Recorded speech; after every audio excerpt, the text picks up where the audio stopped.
Happy Friday night, everybody. What's up? Welcome into InGame Live PrimeTime here on SportsGrid. Dave Sharapan, Matt Perrault with you for the next 2 hours as we'll walk you through all the big college basketball games. It's a monster Friday of college hoops. The NBA slate is disgusting. NHL will take a peek at it. But Dave, you're wearing the Carolina gear. Any concerns here for North Carolina? They were 7.5-point dogs in Pitt up at the break. Yeah, I mean, I've been watching so many different things in the last 30 minutes that I don't know. I don't feel like I'm educated enough on that game because I was watching some Kentucky and I was watching this other game here. I can't even keep track. I've just closed my app. So, yeah, I think they're going to win. I don't know if they're going to cover the original number, though. I got to check the foul trouble. I got to check all that other stuff. But we'll be here for 2 hours. We'll be able to watch it. There's only 2 hockey games, and we can mention them in passing. I don't even know how high to make the lines on those games. You know, you got $4 favorite, then you got a road favorite that's $280 and $300. So took a pass on the hockey. So it's all about the basketball today. Mike Blewett will join us in the second hour of the program. We'll go over some conference schedules, games, and whatnot. Update you on scores. Ohio State is up 52-44. That game with 12 to play in the second half. Ohio State, thanks to our friend Eli Herchovitz from thelines.com, I'll give him the shout out for the tip on the 35-1 to take Ohio State. I trailed him on that, so I've got a 35-1 ticket going with Ohio State, trying to win the whole thing with the Big Ten. They're up big here. I'm on the under 132.5 for Houston and Texas Tech. I was looking great until a big run by Texas Tech. They're only down 3 now, 32-29. The live in-game total is 131.5, so I got a 1-point margin there, right there. As I mentioned, Pittsburgh up 35-33 on North Carolina. That number 4.5. It was 7.5 at close. It's now 4.5 for the Tar Heels. Kentucky down 6 at the break to Texas A&M, but we're on a way pace for the over. I laid over 160 to 176.5 here. Don't get why the money came in on the under in that game. That made no sense to me at all, but it's a 0.5 point line for Kentucky now, basically a money line play for Kentucky to win this thing. They were laying 3.5. I laid Kentucky minus 3.5, so we'll see how that second half starts. The final, UConn wins. They do not cover. They do beat St. John's, but they don't cover the 10-point line. In New York, Dave, Marquette laying 4.5 against Providence. Any thoughts, leans on that game for you? Oh, man. Providence coming off such a high and winning and beating Creighton. Can they just roll right into this game and do it again? Why not? Been talking about Marquette being without their guys and this and that. Yeah, I think Providence is live, not just to cover, but win the game. Absolutely. Yes. You? No, I like Marquette to win this game relatively easily tonight against Providence. I think, like you mentioned, that hard-fought game against the Creighton Blue Jays, and they're going to face a better defensive team. Someone's going to be able to body them up and not give Providence the easy looks that they had yesterday. And the Jays are just like a lot of these teams in college basketball right now. BYU is very much like the Creighton Blue Jays. When they sit behind the arc and jack threes and they miss early, everything goes down. Defense goes down. Rebounding goes down. Marquette's got size. Shaka Smart's got them playing really well. And I think, obviously they're going to need Tyler Kolek if they're going to make a run to the Final Four. But I think for tonight, I think they'll be able to take care of business by 7-8 points tonight. I haven't bet it yet. I'm going to watch that game to see if I'm right, and then I'll come in on Marquette. But I do expect Marquette to be the fresher of the two teams. I do expect Marquette to be more productive offensively than Providence. The other game that's going to tip here in Vegas in our backyard, Dave, is Oregon-Arizona. Dana Altman's look, there are certain coaches I don't bet against. I'm not betting against Dana Altman. 11.5. This is a big number here for Oregon. I definitely look at the Ducks here than catching 11.5 to Arizona. How's Oregon going to score? This is going to be one of those problems for me. I think Oregon, I was just talking to Joe about this. This feels like the blowout of the night, if you want to go somewhere. This feels like the blowout. Like, I get the Pittsburgh accent working.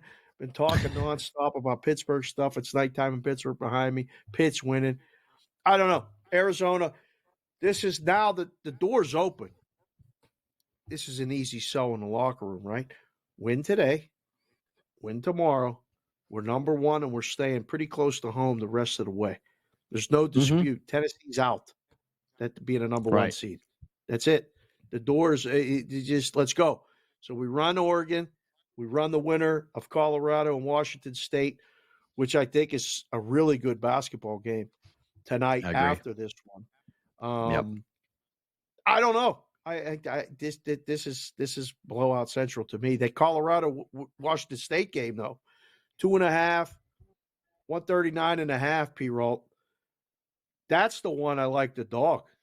I think Washington State. Yeah. I think they're going to win that game. Yeah. Give me the Cougars. I'm with you on that point. I think they win.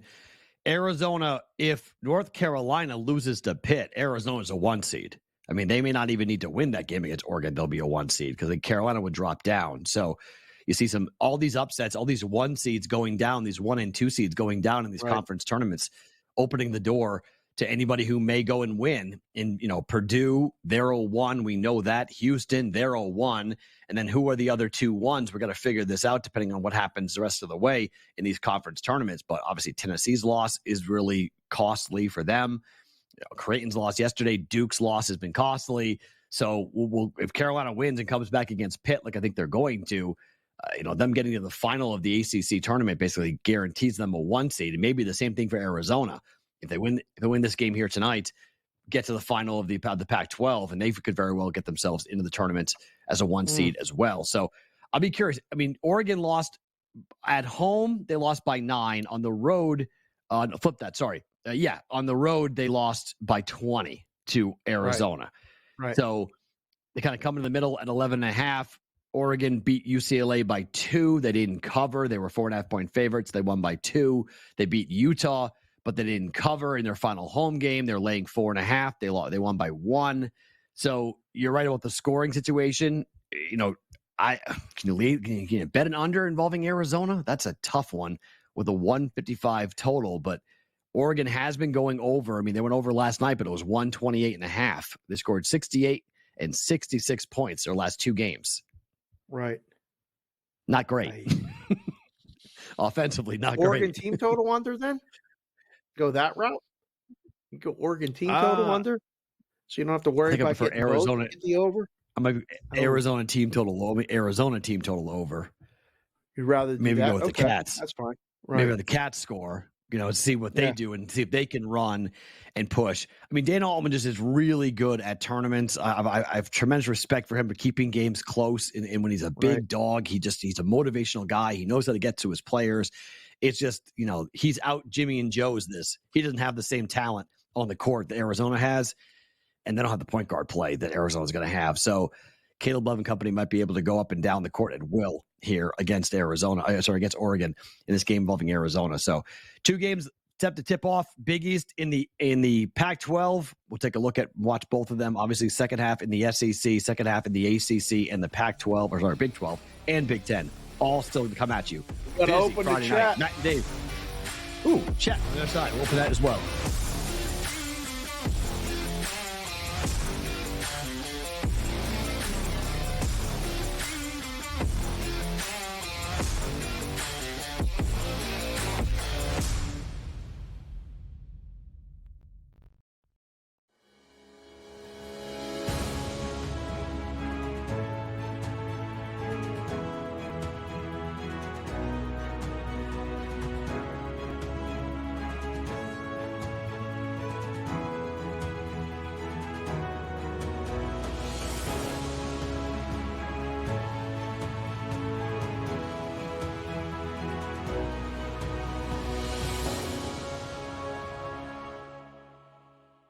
The Bostonian versus the book. In the Big Ten, it's the same thing. No offense to you guys. This feels like the Penn State rule. This feels like This is the guaranteed Penn State to get in. We need to find a way to let them in because they can't beat Michigan. They can't beat Ohio State. But if we make them a third, they get in. Third, this is the Penn State rule. Be better than the West half. Yep. And that 1 year that Lightning in a Bottle catches on the West half, we'll let them in too because they'll bring people. The Bostonian versus the book. Kentucky on the road as a 7-8 dog, beat Tennessee by 4. North Carolina as a 5.5 underdog, beat Duke on the road. I took Kentucky plus the points. I think you on there as well. I even said I wouldn't be shocked if they won it. I'm not shocked They're just that good. It's can they be focused for 40 minutes, and they actually played, I guess you would call it somewhat defense. Game time decisions only on SportsGrid.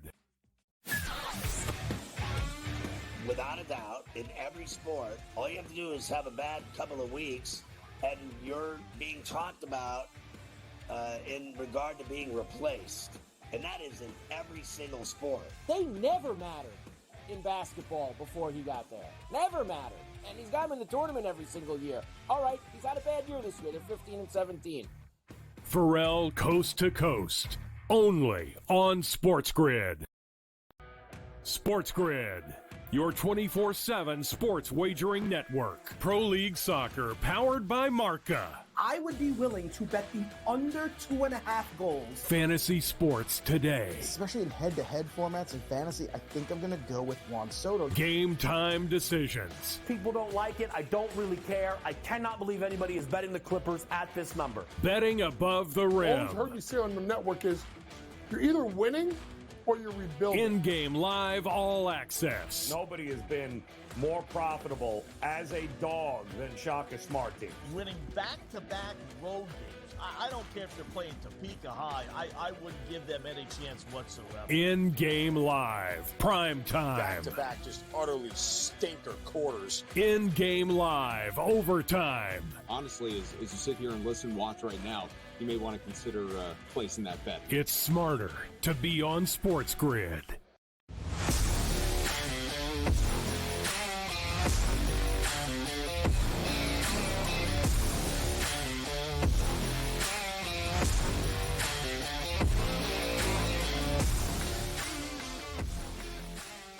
Friday night in-game live, Big Ten tournament tightening. It is Illinois. They were favored in this game, down now 3 to Ohio State, 57-54. This game is basically a pick-em live. Matt Perrault, Dave Sharapan with you guys. Chat's open, so feel free to fire questions you guys may have about games going on right now. Dave is monitoring the chat.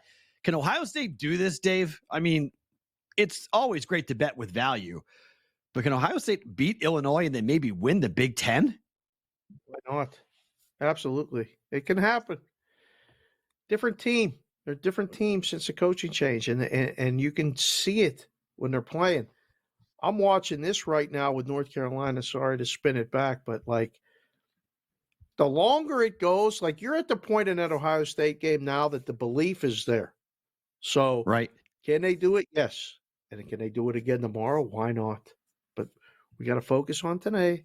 We got to focus on now. There's a lot of things happening. Stay in the Big Ten. Can Indiana do it again? That's what I need to know from you. You're the Nebraska guy. You've seen this before. They won one game on the road. You told me this earlier. You know the answer to this. Tell the people who they beat on the road. Indiana. Indiana. The only team they beat was Indiana. And now they're playing Indiana. Yeah. I don't know. I like Fred Hoiberg a lot. I mean, this Nebraska team really struggled on the road, but ATS wise, they were 5-7 ATS. They've been 8-2 ATS over their last 10, 4-1 over their last 5, 13-7 in Big Ten play, but the vast majority of that coming at home. They lost to Ohio State on the road. They beat Indiana, but they lost to Northwestern. They lost to Illinois. They lost to Maryland. They lost to Rutgers, Iowa, Wisconsin. I don't know. I lean Nebraska, but 5.5 seems pretty heavy. I'm not sure I'm laying the points here. I think I'd probably say you want to bet Nebraska, bet in-game or bet money line, one of the two. Your hesitation is giving me pause. So, because I think Nebraska wins a game, but I'm still biased because Indiana beat Penn State. I'm still a little bit like it's personal, but it's not personal when you play this game. All right, Nebraska's 5.5. It looks too high. Yes, 146.5. It's a pretty high total for a Big Ten basketball game, is it not? Like this might be. Nebraska does run though. Oh, maybe, but Nebraska can run. I mean, Nebraska pace-wise, Nebraska can go up and down if they want to and shoot a lot of threes, which is kind of what they do. Nebraska's not really a typical Big Ten team. So, I mean, they play more Big 12 style basketball because of Fred Hoiberg. what he wants to do, get up tempo and find open shooters in transition. So it's too heavy for me. The number, according to KenPom, it's a 6-point win, 76 to 70. So it's right on the number. Going. That's where it's going. I mean, you got any 5.5? We're right there. 146 total. We're right there. We're headed to 6. I don't know. Indiana's been hot. Coach lose their job if they lose? No, right? We don't have to worry about a coach losing a job here, but we got no. I mean, Hoiberg just won Coach of the Year. Right. No, Hoiberg just won Coach of the Year in the Big Ten, so he's not going anywhere. And Woodson, people have come around on Mike Woodson. They've started to believe that Mike Woodson actually could be the guy for Indiana, and he's so. He's had a lot of bad blood. People really haven't liked him there, but the more he's won, the more that he's slowly turning opinions. He's won 6 straight games, or 5 straight games. Sorry. So you win 5 straight games at the end of the year. People start believing that you could potentially do this, and like, oh, could you shock the world and come in here and get a W? I mean, I don't know. I think it would be Nebraska, Ohio State tomorrow could be really interesting. I mean, that number probably is 3, 2.5 Huskers, probably in that. But if Ohio State beats Illinois, they can beat either one of these teams. Right. So, I mean, I think it's going to be fascinating to watch how this all plays out, knowing that Ohio State's got not an easier path, but a chance here to go. If they beat Illinois, they'll have Nebraska. They can beat Nebraska. And then they're in the final, and then they'll have a chance to play Purdue. And can they beat? You're making me sad, I don't know, because that was the path for Penn State. I saw it, and I said, "This is the path. We could do this. Right? Beat them, beat Indiana. We could beat Nebraska, and we're there. Like let's go. We could beat there." The bottom half of the bracket is so much lighter than the top half of the bracket for the Big Ten. It's totally different. So. If as a Buckeye, with that 35-1 ticket, they make the final, and I'm sitting golden. I'm drilling. I'm betting 15, 20 units on the other end. Yeah, I'm coming in heavy on the other side. Yeah. So, a chance to kind of come in there and hammer that. So I think that there's some hesitation in my voice because of what Nebraska has looked like over the last couple of years in tournament play. They just have been awful. And so I'm hesitant to go, all right, yeah, let's go ahead and say Nebraska is going to go and win multiple games or even win a game today away from home, because the home cooking has been so heavy for Nebraska. They've been so good at home and so bad on the road. What do they do on a neutral? Like, are you comfortable laying 5.5, 6? Yeah. No, but sometimes the best bets you make are the ones that make you uncomfortable. I've said that to you before. Sometimes you gotta get uncomfortable. Did you hear what JY said about? Penn State basically got Juwan Howard fired. Did you hear about this? Did you hear what he said? I did not, but let's hear it from coast to coast earlier today with Scott Farrell. Coach had a take on what happened here with the firing of Juwan Howard. Prima donna players at Michigan, and it turned into a 2-year war of attrition. That's why Dickinson left. He didn't get enough NIL money, everything else. Yeah, well, I'm not shocked. If you think about the Greg Gard incident, right? The fighting with the strength and conditioning coach, right? The fact that Hunter Dickinson left, the fact that Caleb Love was supposed to go to Michigan, then didn't go. Rumors that he didn't get into graduate school. I never understood that one. You should be able to get into Michigan grad school if you're going to be playing hoops. You're the starting point guard. So to me, the losses mounted up. And think about this, Phil. He didn't start the season at Michigan. I think he had an ailment. Phil Martelli was coaching the team early on until he got back. Right. And here's the thing. I just talked about this earlier.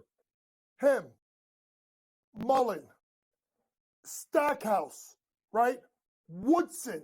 You can keep going on. These NBA guys with no experience in college as a head or assistant coach, Pharrell, and I know it. It's a different game. The only person you can think about that did it successfully, like went from the pros to college and was successful, like this, was a guy named Larry Brown.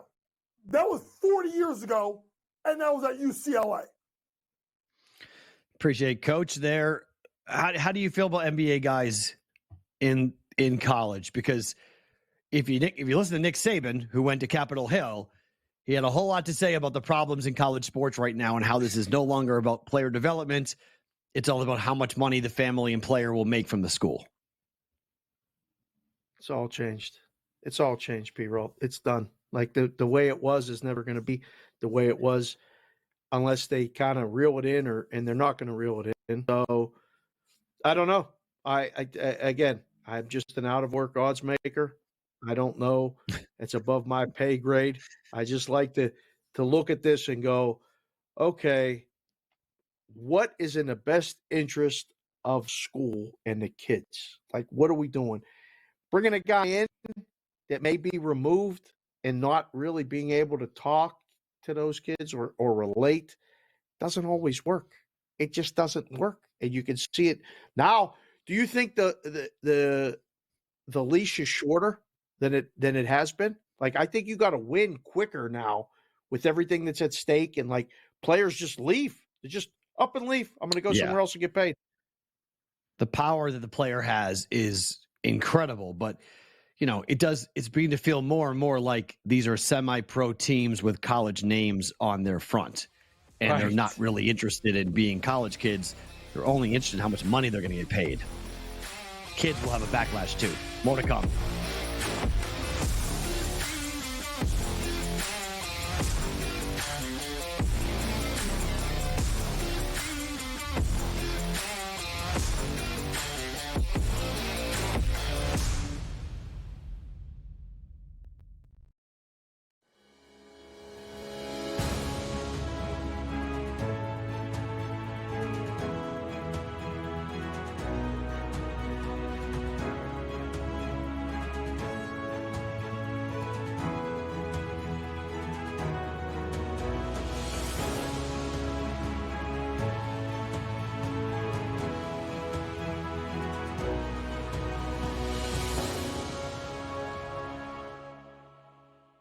The Bostonian versus the Book. In the Big Ten, it's the same thing. No offense to you guys. This feels like the Penn State rule.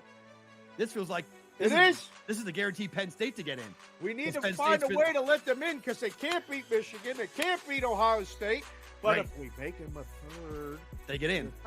This is the Penn State rule. Be better than the West half. Yep. And that 1 year that Lightning in a Bottle catches on the West half, we'll let them in too because they'll bring people.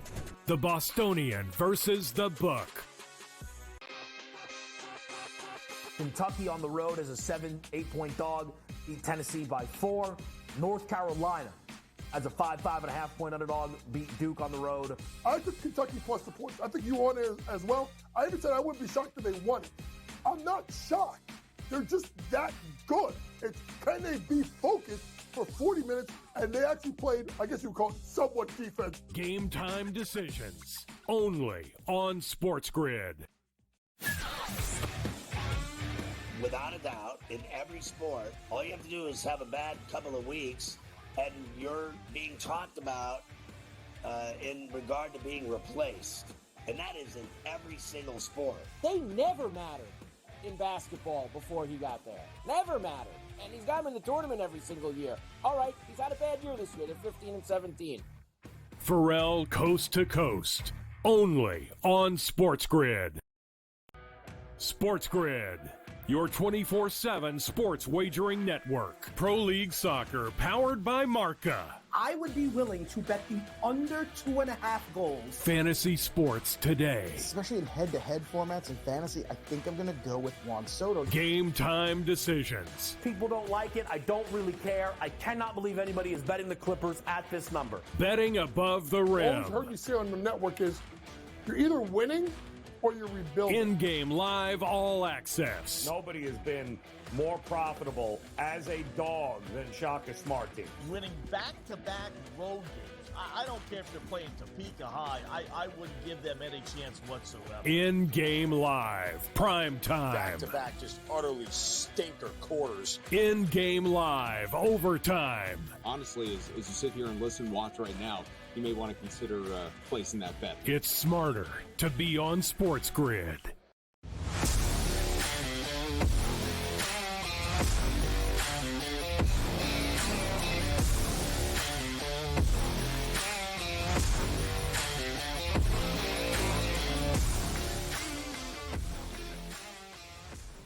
It is a busy Friday night in-game live here on SportsGrid. Dave Sharapan, Matt Perrault, thanks for hanging out with us here tonight. We're going through all the games, watching this electric game with Houston and Texas Tech in the Big 12. It's 43-38 Houston. All of a sudden, scoring eruption. Bad news from my under 132.5. 140.5, Dave, on this, and an 8.5 point in-game number with a 6-point lead. Can Tech keep this game close? Yeah, probably. But, isn't a scoring lull coming for one of these two teams? I hope so. That was a scoring burst, right? Now there's going to be a lull coming. And because we saw it in the first half, there was a point where it was 27-12, and then there was a transition for me from, game time decisions to here, and all of a sudden Texas Tech went on 8-0 run or something, and boom. Yeah. Turn it back up to, because it was on an under pace. And then it was on a big time. Right on the number pace, and now it's on an over pace. So it was 122. Fast. Yeah, it was 122. Now it's 140. So I mean, it's fluctuating dramatically just based upon these teams are playing low scoring games. So 140.5 at the moment, 44-38 the lead for Houston. North Carolina has now flipped the script here. They're up by 6, 48-42.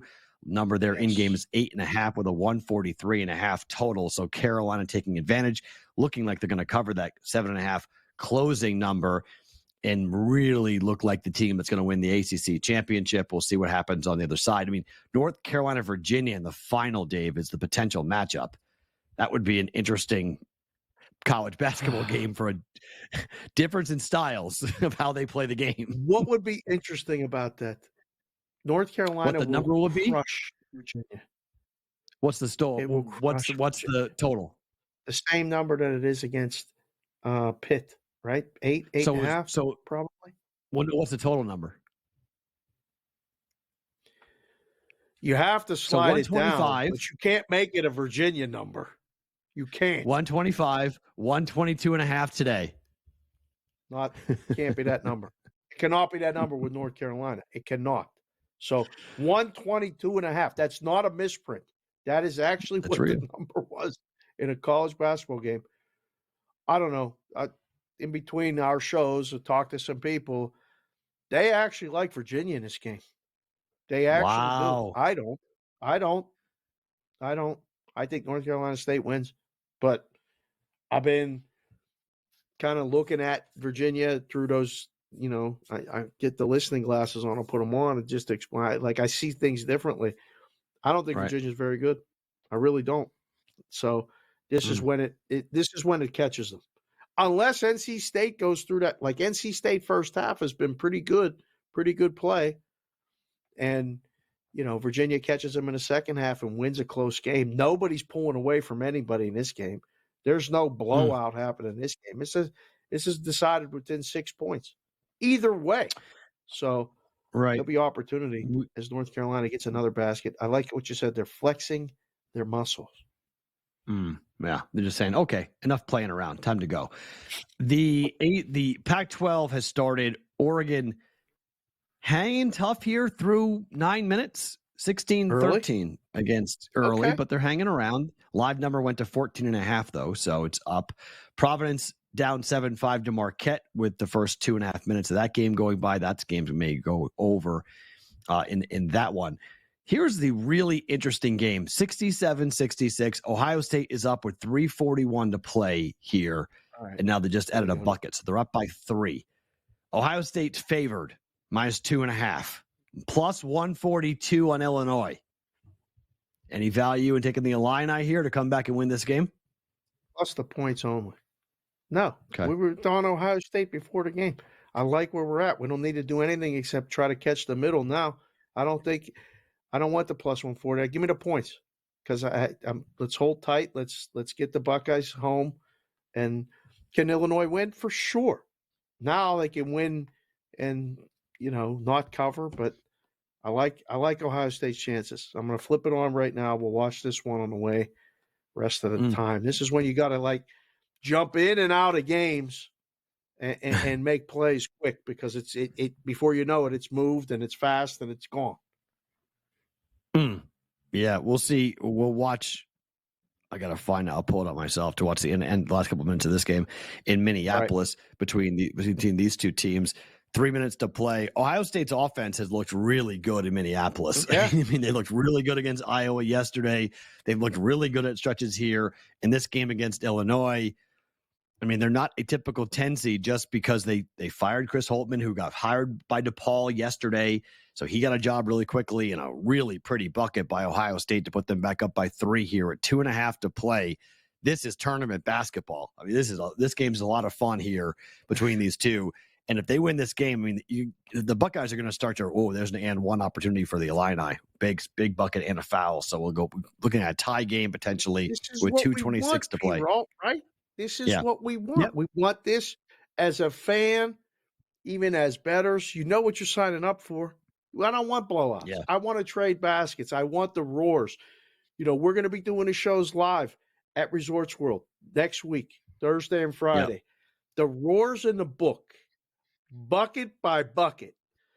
It's as good, if not better. For some, it's actually better than being at the game because you get these like different type of roars. An and one guy stands up over there because he had over in the second half and it got him over.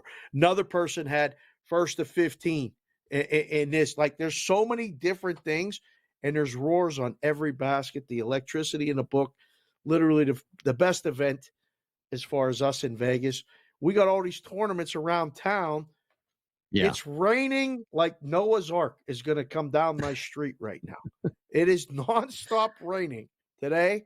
And I want to jump around after the show, go to a game here, go to a game there, go to a game. I don't think I may go anywhere. I may just go to a book and watch them all.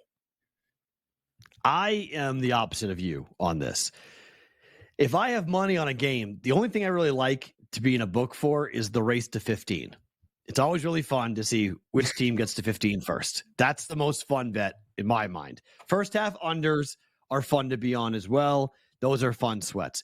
But once we get to the end of game situation, I can't stand being in the book because people yell and scream and half the time they're against my play and I can't stand it. And I just get more and more aggravated because there's some guy who's standing up and doing the walk and the wave and jumping up and down. Yep. Probably had 6 drinks too many.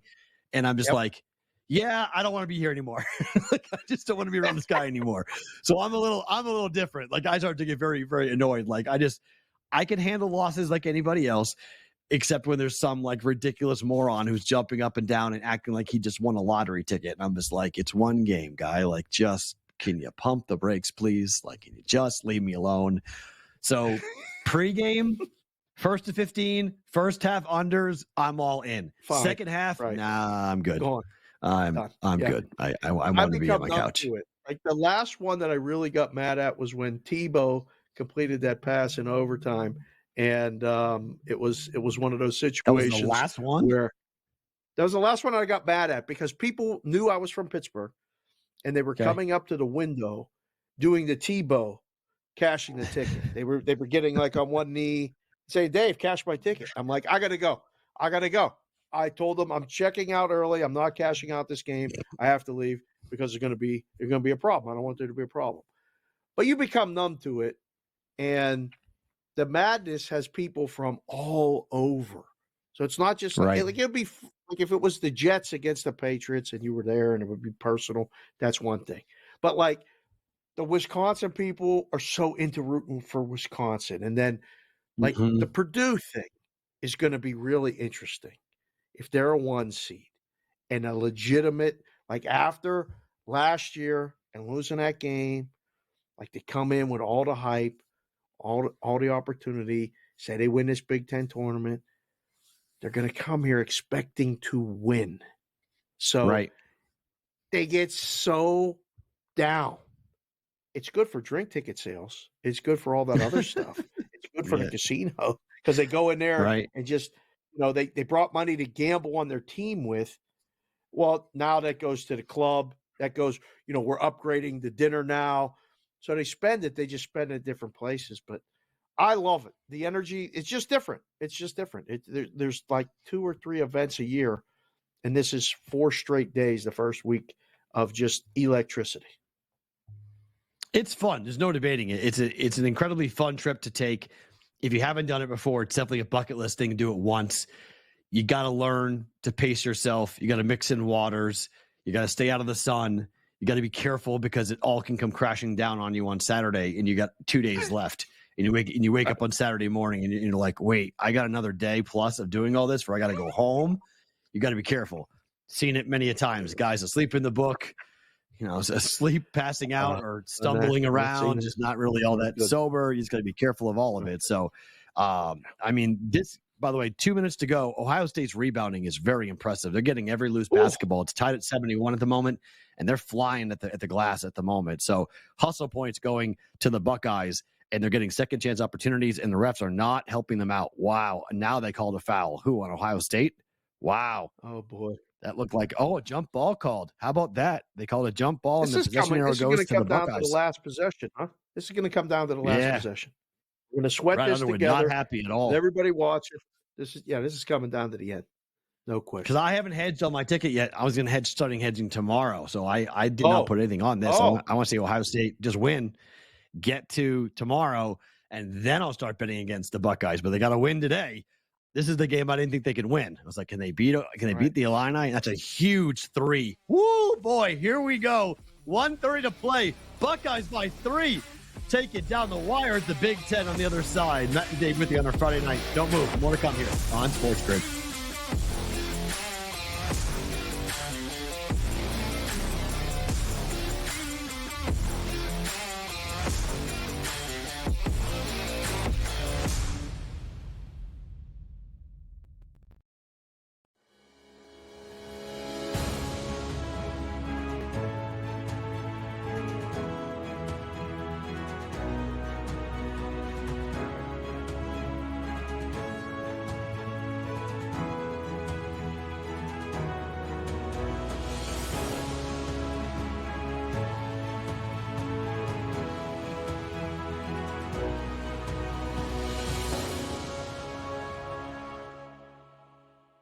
The Bostonian versus the Book. In the Big Ten, it's the same thing. No offense to you guys. This feels like the Penn State rule. This feels like This is the guaranteed Penn State to get in. We need to find a way to let them in because they can't beat Michigan. They can't beat Ohio State. But if we make them a third, they get in. This is they're the Penn always State going to rule. be better than the West half. Yep. That 1 year that Lightning in a Bottle catches on the West half, we'll let them in too because they'll bring people. The Bostonian versus the Book. Kentucky on the road as a 7-8 point dog, beat Tennessee by 4. North Carolina as a 5.5 point underdog, beat Duke on the road. I took Kentucky plus the points. I think you on it as well. I even said I wouldn't be shocked if they won it. I'm not shocked. They're just that good. It's can they be focused for 40 minutes? And they actually played, I guess you would call it somewhat defense. Game time decisions only on SportsGrid. Without a doubt, in every sport, all you have to do is have a bad couple of weeks, and you're being talked about in regard to being replaced. And that is in every single sport. They never mattered in basketball before he got there. Never mattered. And he's got him in the tournament every single year. All right, he's had a bad year this year. They're 15-17. Perrault Coast to Coast, only on SportsGrid. SportsGrid, your 24/7 sports wagering network. Pro League Soccer, powered by Marca. I would be willing to bet the under 2.5 goals. Fantasy sports today. Especially in head-to-head formats in fantasy, I think I'm going to go with Juan Soto. Game time decisions. People don't like it. I don't really care. I cannot believe anybody is betting the Clippers at this number. Betting above the All rim. I've heard you say on the network is you're either winning or you're rebuilding. InGame live all access. Nobody has been more profitable as a dog than Shaka Smart Team. Winning back-to-back road games. I don't care if they're playing Topeka High. I wouldn't give them any chance whatsoever. InGame live, PrimeTime. Back-to-back, just utterly stinker quarters. InGame live, overtime. Honestly, as you sit here and listen, watch right now, you may want to consider placing that bet. It's smarter to be on SportsGrid.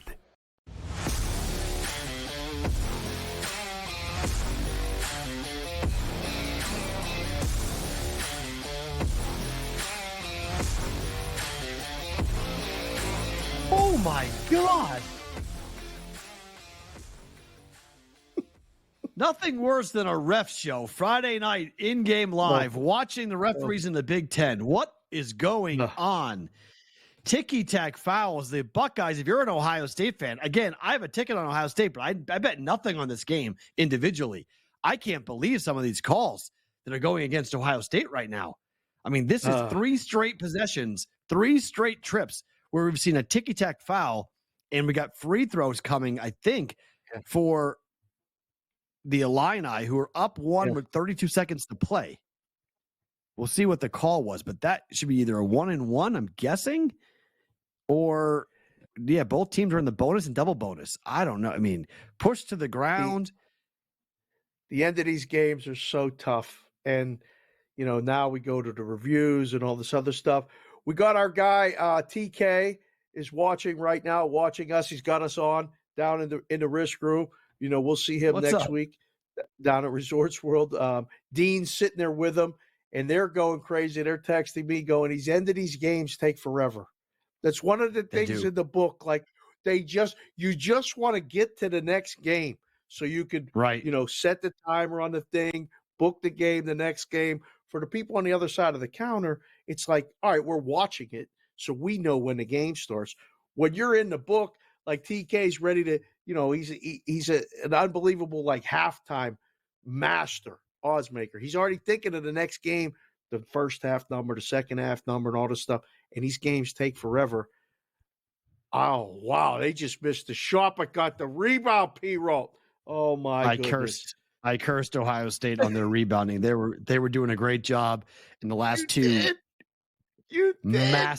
They had to get the rebounds, and they missed them both on 2 possessions, loose basketballs.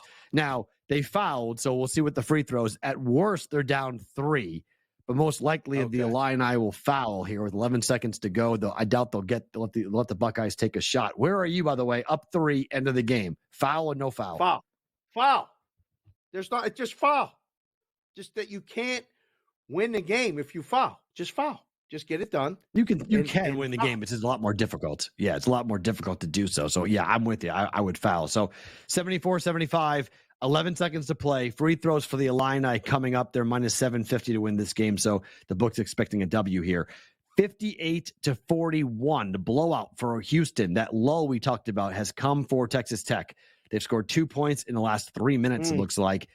But the total's only down to 139.5. I laid under 132.5, so I need the Houston Cougars to slow down their scoring at 59, up by 18.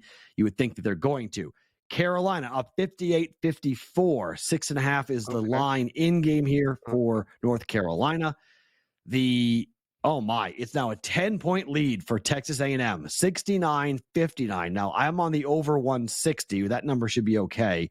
We're at 171.5 from a total perspective live. But, man, would you take 5.5 here with Kentucky? Down 10? To be honest, I haven't really been watching them. I'm waiting for that one to get closer. So, no. Right. I don't think so. Right? Like, where's the run been? Why is it going to happen now? And a veteran coach like Calipari may just realize it's not going to happen tonight. Like, just at some point where this one 5.5 might not be enough. Now, you tell me 9.5, close to 10. Yes, that might be the number to buy in, but I don't know. Right. If without seeing the situation, I don't know if 5.5 is enough. That's Bruiser Flint, by the way. You once asked me who Bruiser Flint was. That coach in that last slide, that's Bruiser Flint.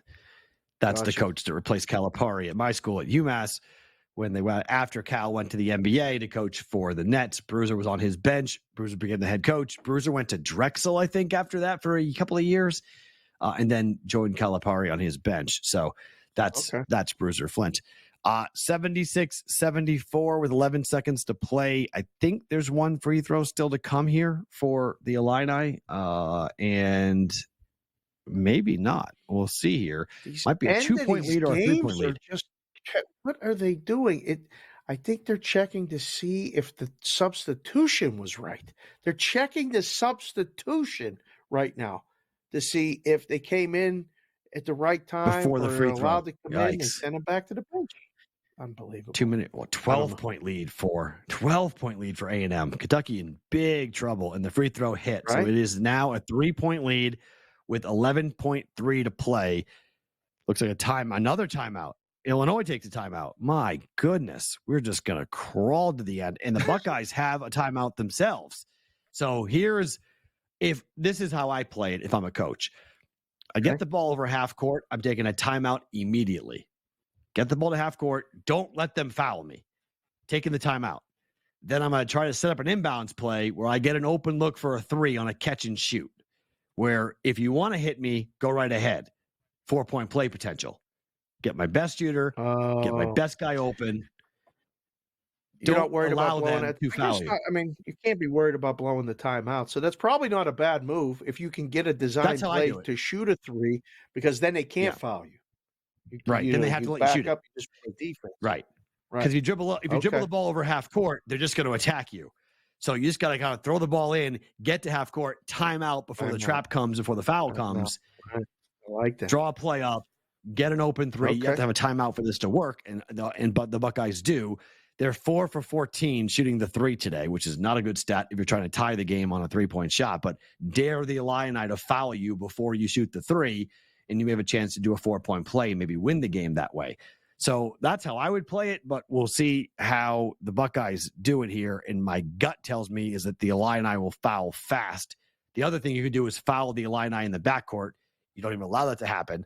Illinois can stop you from having that chance to have that play being drawn up simply by going ahead and fouling. So this does not look good for Ohio State here, and the Illini look like they're going to survive. They're dribbling the ball up the court, and they're not going to foul. What is going on? And they got a contested, awful shot that missed. That was a disaster. Went over the backboard, turnover, game over. That was awful. Well, falls 3? Falls 3. Yeah. Unless they're going to foul with 1.2 to go and give them free throws. Number was 4.5, right? Right. Yeah, that'll be a big foul and a big couple free throws for a lot of people. Let's see if he fouls here with 1.2 to go. Inbound play, he just throws it into the front court. It's intercepted, and he hits a half-court shot to tie it. Missed it. Woo! He stole it, Falls so no 3. Foul. Falls 3. Okay. Falls 3. So there dog, Ohio State covers. Like 10 seconds ahead of me. It's so annoying when you do that, but that's all right. That's good. You just told everybody. That's okay. And there it is. Think about how far behind I am, too. So the Illini advanced to the semifinals in the Big Ten tournament. Ohio State's run is over. North Carolina. What's that? Back to that. Tie game. What are we doing? 62-all in that game. What? How did that happen? 62-all. Look at that. Whoa. Tie game now. Gene Pitt and the Pitt fans are going bonkers at the ACC tournament. Jalen Lowe has got 17 points for Pitt. 4 to play, dogfight happening here in the ACC tournament. Carolina buries a big 3 to go back up by 3. It is a 78-64 lead right now. Let's lay 3.5 right now if you can. on Carolina. It's 5.5 now. Yes. Oh, it just moved. It went fast. Yeah, it went fast to 5.5. Jumped up to 5.5. Would you take 10 plus 10.5 on Kentucky right now with 7 to play in the second half, down 14 to A&M? They're getting run out the gym. What are they doing? Losing badly. Is this when Cal is an example maker? Like, is this that game where he goes, all right, you know what? Empty the bench. Let's go. You guys sit down. Let's get these guys back out here. Does he do that? I don't know. 14, no, because this is the game that gets Cal fired. Hold on. Gets Cal fired? They want him gone. He lost more home games than any coach in Kentucky history. No coach has ever lost 4 games in a year at Rupp. Cal just did. They are not happy. Losing to Texas A&M, not making the final of the SEC, with Tennessee being out, the 1 seed goes down. You have a wide open walk to the title, and you lose to A&M? Oh, boy. Wildcat fans are going to be ferocious. They're going to be so mad on Broadway tonight. Like, watch out for Wildcat fans in Nashville. You're not going to want to go near any Kentucky fans tonight. They're going to be, if they lose this game by double digits, they're going to be irate. They already hate him. They already want Cal gone. They've never liked him. They've always called him a carpetbagger, a New Jersey dude. You're not one of us. They've always called him that. It was always winning. The winning always covered that up. You got this guy, Dean, who's watching the game with TK. You got him all fired up. He must be a Kentucky guy. He said, what's this guy Perrault talking about? They're trying to fire Calipari right now. I'm not trying to fire Cal. They are. They want him gone. The fans? That's not really. The fans want him gone. He's not there. I mean, I got people in Lexington. I got people in the SEC. They do not like Cal. Cal has had a real big problem because what could Cal sell? Much like Calipari is Nick Saban, right? What could he sell? Come here, spend a year. You're a top 10 draft pick. Okay, I'm going to put you right into the league. Look at all Anthony Davis and look at all the players that have come through Kentucky who have gone on, right? Under the table money, bags delivered in dark alleys, all that stuff that went on to get Kentucky the best players. Now it happens on the up and up. And kids can leave whenever they want. They can go, they can pick and choose. Kentucky's no longer the place where you want to go. I mean, look at Louisville. Louisville has fired their coach. They've had one of the worst 3-year runs in their school history, right? This is Louisville. Yeah. This is an unbelievable basketball program. This is a diehard fan base, as passionate as Kentucky fans, Louisville fans. And they stink.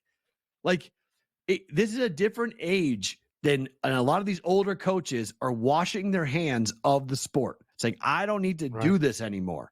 I'm not interested. So whether it be Cal walking away or the school firing him or whatnot, if Calipari loses in the first weekend of the dance, which is very possible, I do not expect Calipari to be back next year at Kentucky. This is crazy. This is going to change the perception of where they were a week ago to 2 weeks ago in the seeding. Them getting blown out, that knocks them down a peg from whatever number to whatever number. They're going to have a lot of harder road. Wow. And that could run. They could run right into a team that can play with them, and they could get bounced. They have the talent to go and win the whole thing. I mean, Kentucky's got incredible talent, but they just haven't played consistently. In particular, away from home, they haven't played consistently. Defensively, we know they're not great, but they can't hit shots. But for Buzz Williams and company, for the SEC, for A&M, these are wins where you're like, okay, here we go for A&M. I believe our guy Eli, didn't he say he has like a really long shot ticket on A&M to win the SEC tournament? He's got a good K-Dub has it too. Kevin Walsh has a 1 ticket. If you go on with K-Dub tomorrow, that's the first thing you mention. Yeah, that's unbelievable. I don't think they win it. I don't think they win it, but I think they'll be 100% live to. I mean, they'll have a chance to, and it will be wild to watch. They got the shooting. They can play more consistent. That's been their problem. Can they string together wins on consecutive days? So far, so good over the first 2 games for A&M. More to come. In-game live here on a Friday.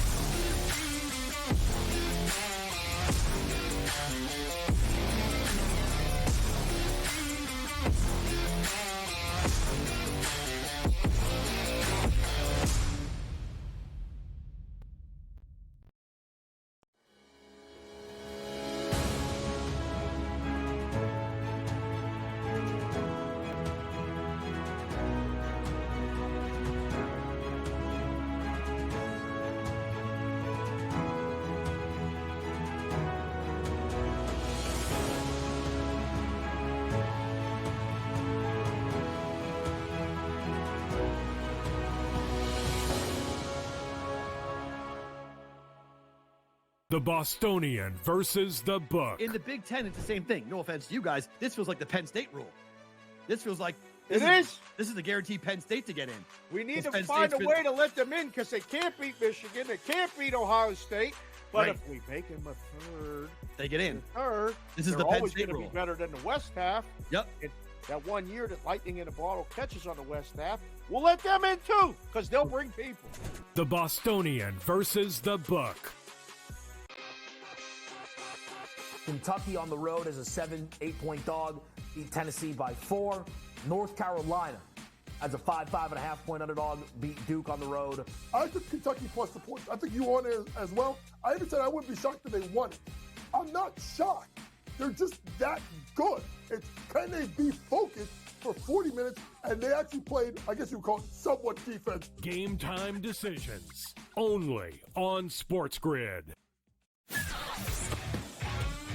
Without a doubt, in every sport, all you have to do is have a bad couple of weeks, and you're being talked about in regard to being replaced. And that is in every single sport. They never mattered in basketball before he got there. Never mattered. And he's got him in the tournament every single year. All right, he's had a bad year this year. They're 15-17. Perrault Coast to Coast, only on SportsGrid. SportsGrid, your 24/7 sports wagering network. Pro League Soccer, powered by Marca. I would be willing to bet the under 2.5 goals. Fantasy sports today. Especially in head-to-head formats and fantasy, I think I'm going to go with Juan Soto. Game time decisions. People don't like it. I don't really care. I cannot believe anybody is betting the Clippers at this number. Betting above the All rim. I've heard you say on the network is you're either winning or you're rebuilding. InGame live all access. Nobody has been more profitable as a dog than Shaka Smart Team. Winning back-to-back road games. I don't care if they're playing Topeka High. I wouldn't give them any chance whatsoever. InGame live, PrimeTime. Back-to-back, just utterly stinker quarters. InGame live, overtime. Honestly, as you sit here and listen, watch right now, you may want to consider placing that bet. It's smarter to be on SportsGrid.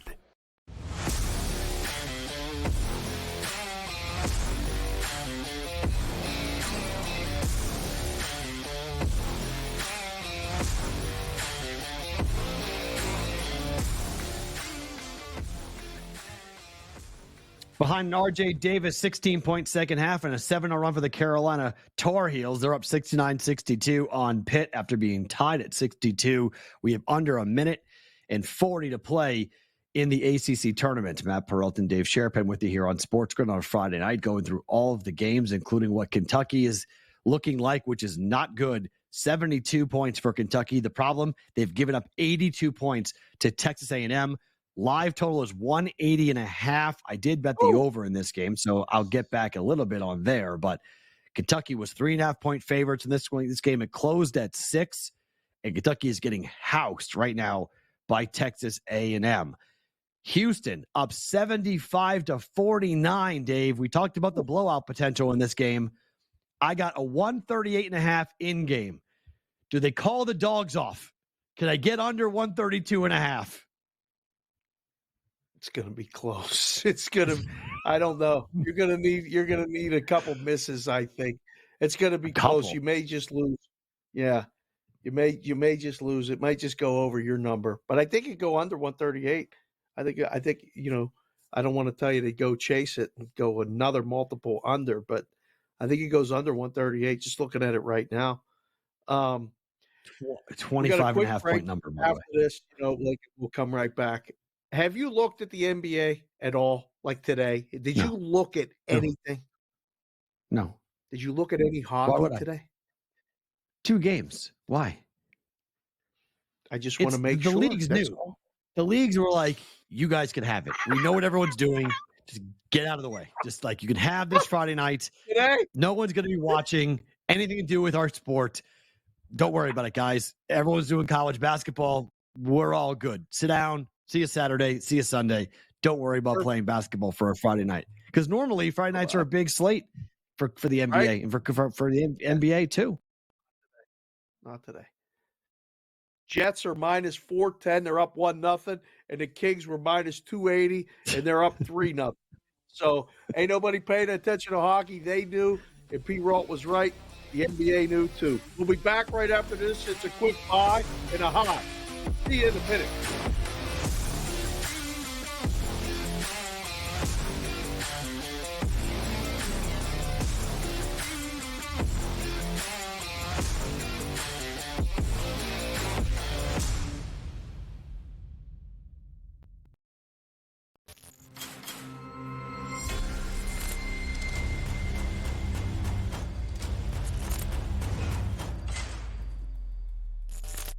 It's smarter to be on SportsGrid.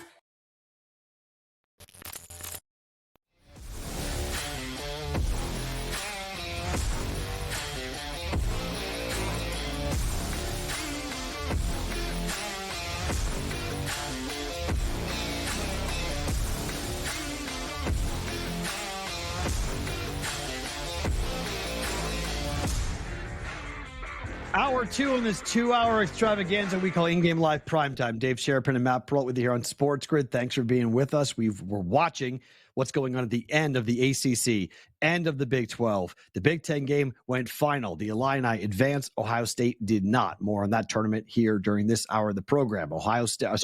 North Carolina is up by 7, trying to close out Pitt in advance in the ACC. The Big East in New York, we saw UConn not cover, but win over St. John's. Marquette and Providence going at it right now. 12-point lead, Dave, for Marquette, 30-18. They've stretched it out here. You like Providence plus 12.5? Would you get involved with that number? Well, that's an ugly start. Providence isn't built to come back like that, right? That's a bad start.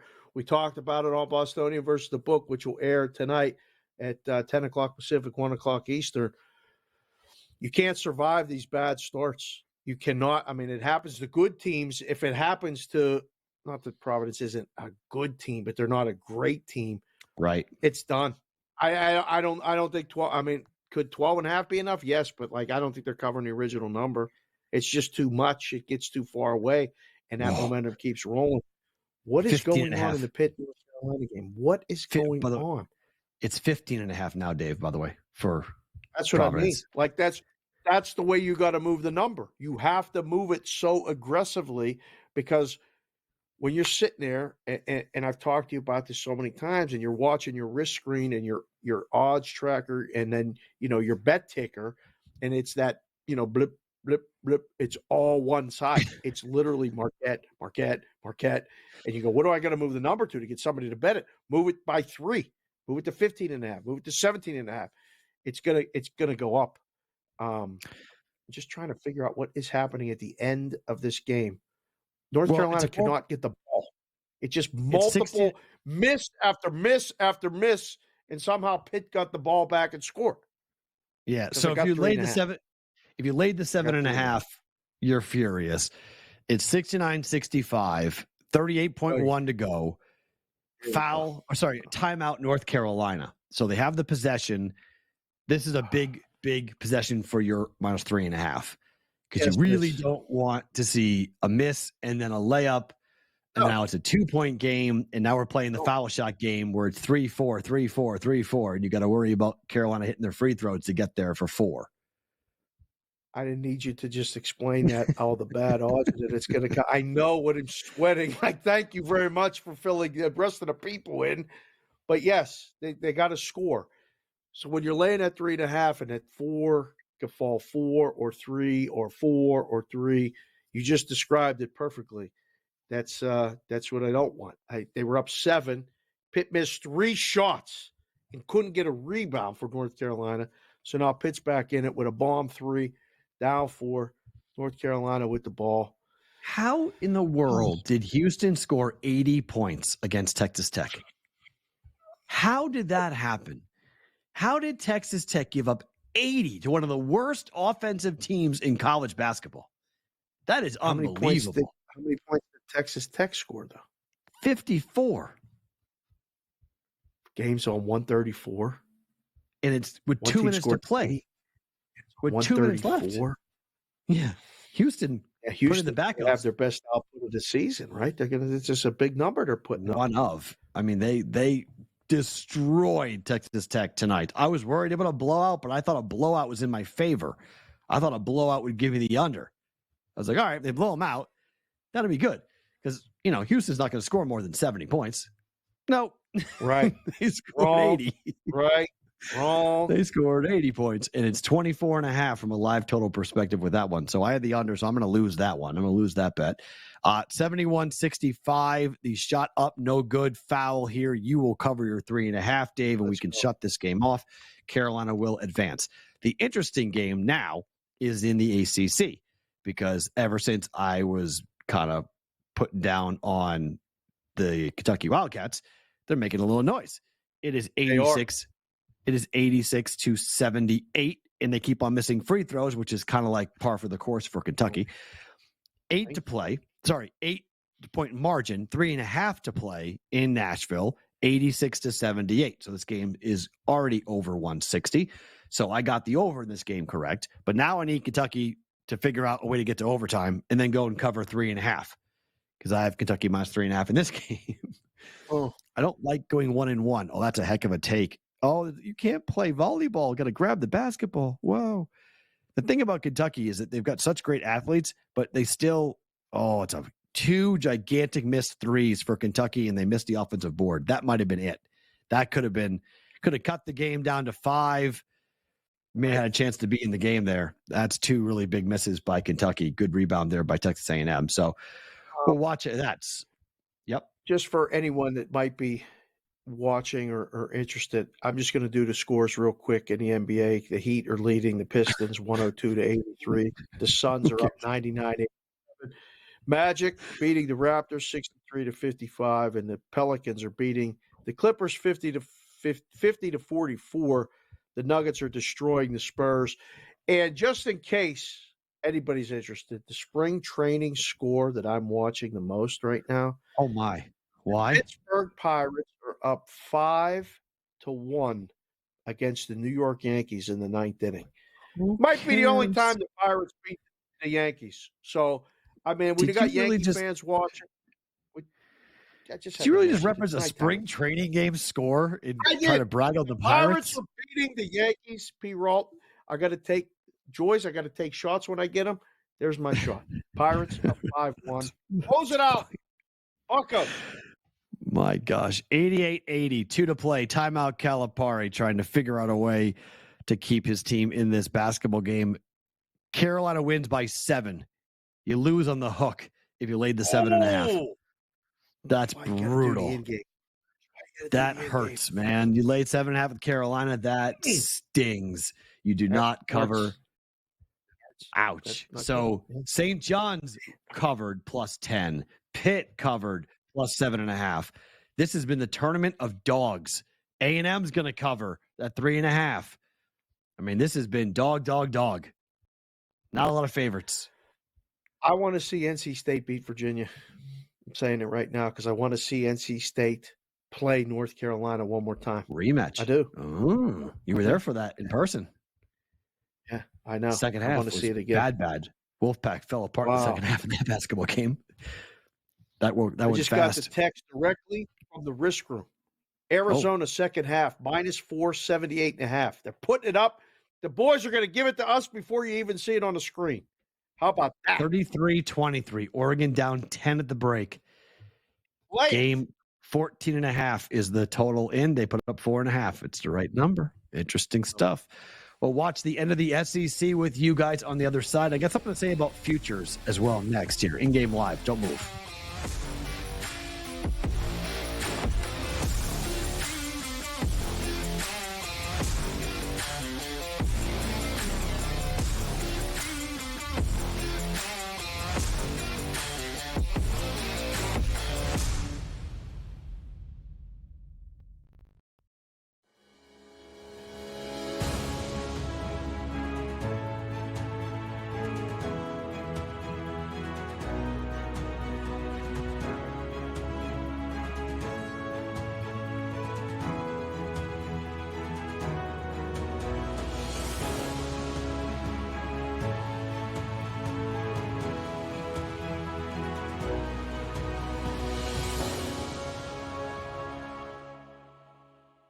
The Bostonian versus the Book. In the Big Ten, it's the same thing. No offense to you guys. This feels like the Penn State rule. This feels like this is the guaranteed Penn State to get in. We need to find a way to let them in because they can't beat Michigan. They can't beat Ohio State. But if we make them a third, they get in. This is the Penn State rule. Be better than the West half. Yep. That 1 year that Lightning in a Bottle catches on the West half, we'll let them in too because they'll bring people. The Bostonian versus the Book. Kentucky on the road as a 7-8 point dog, beat Tennessee by 4. North Carolina as a 5.5 point underdog, beat Duke on the road. I took Kentucky plus the points. I think you on it as well. I even said I wouldn't be shocked if they won. I'm not shocked. They're just that good. It's can they be focused for 40 minutes, and they actually played, I guess you would call it somewhat defense. Game time decisions only on SportsGrid. Without a doubt, in every sport, all you have to do is have a bad couple of weeks, and you're being talked about in regard to being replaced. And that is in every single sport. They never mattered in basketball before he got there. Never mattered. And he's got him in the tournament every single year. All right, he's had a bad year this year. They're 15 and 17. Perrault coast to coast, only on SportsGrid. SportsGrid, your 24/7 sports wagering network. Pro League Soccer, powered by Marca. I would be willing to bet the under 2.5 goals. Fantasy sports today. Especially in head-to-head formats in fantasy, I think I'm going to go with Juan Soto. Game time decisions. People don't like it. I don't really care. I cannot believe anybody is betting the Clippers at this number. Betting above the All rim. I've heard you say on the network is you're either winning or you're rebuilding. InGame live all access. Nobody has been more profitable as a dog than Shaka Smart team. Winning back-to-back road games. I don't care if they're playing Topeka High. I wouldn't give them any chance whatsoever. InGame live, PrimeTime. Back-to-back, just utterly stinker quarters. InGame live, overtime. Honestly, as you sit here and listen, watch right now, you may want to consider placing that bet. It's smarter to be on SportsGrid.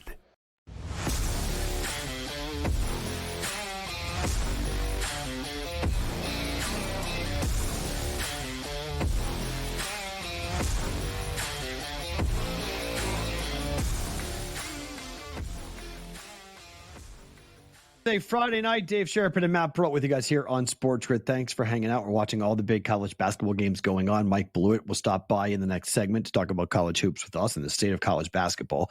I want to say one quick thing, Dave, because people are angry with me, at least some, on the ex-Twitter world, because I have future tickets on the Creighton Blue Jays and on Tennessee, who both lost early in their conference tournaments. Saying, how in the world could you ever think that Tennessee would win the national championship, or how could you ever think the Creighton Blue Jays would win the national championship? Right. At some point, people are going to understand the hedging world, and I know it took me a little while to understand. They're not. They don't. You think they'll never understand? They'll never get it?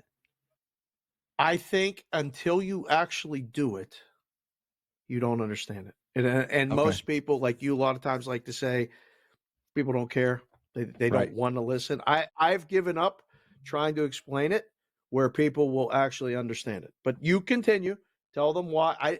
It seems so simple. Twitter or X. I don't believe this. This doesn't happen. Part of the course. But they think the pick was bad, and I'm like, you don't understand what, because I have 6 tickets on teams to win it all. Only one can win it all. I'm not trying to pick the team that's going to win. Trying to give myself the chance to have the final 4, and then I don't care who wins. I just sit back and go, okay, 30-1, 20-1, whatever it's going to be. I've bet 6 units. I have a 30-1 on Creighton. I have a 30-1 on Iowa State. I have a 20-1 on Marquette. I have a 15-1 on North Carolina. Like I have these numbers, and it's all about trying to spend 6 to make how much? 20, 25. I don't know how many units I'm going to make, but I'm going to hedge off of those positions. All I need are my 6 teams to make the Sweet 16. If I get all 6 in the Sweet 16, I'm sitting pretty. If you get 6 in the Sweet 16, that would be an absolute dream. Because I've got good quality teams. 2 are likely to advance, or 3 to the Elite 8, of which you could get all 3 into the Final 4. If you get one side of the Final 4, which guarantees you a team to the championship game, you're set. You don't have to worry about anything. You're going to make money. Right. Listen, I had the best score of my life this year with that World Series.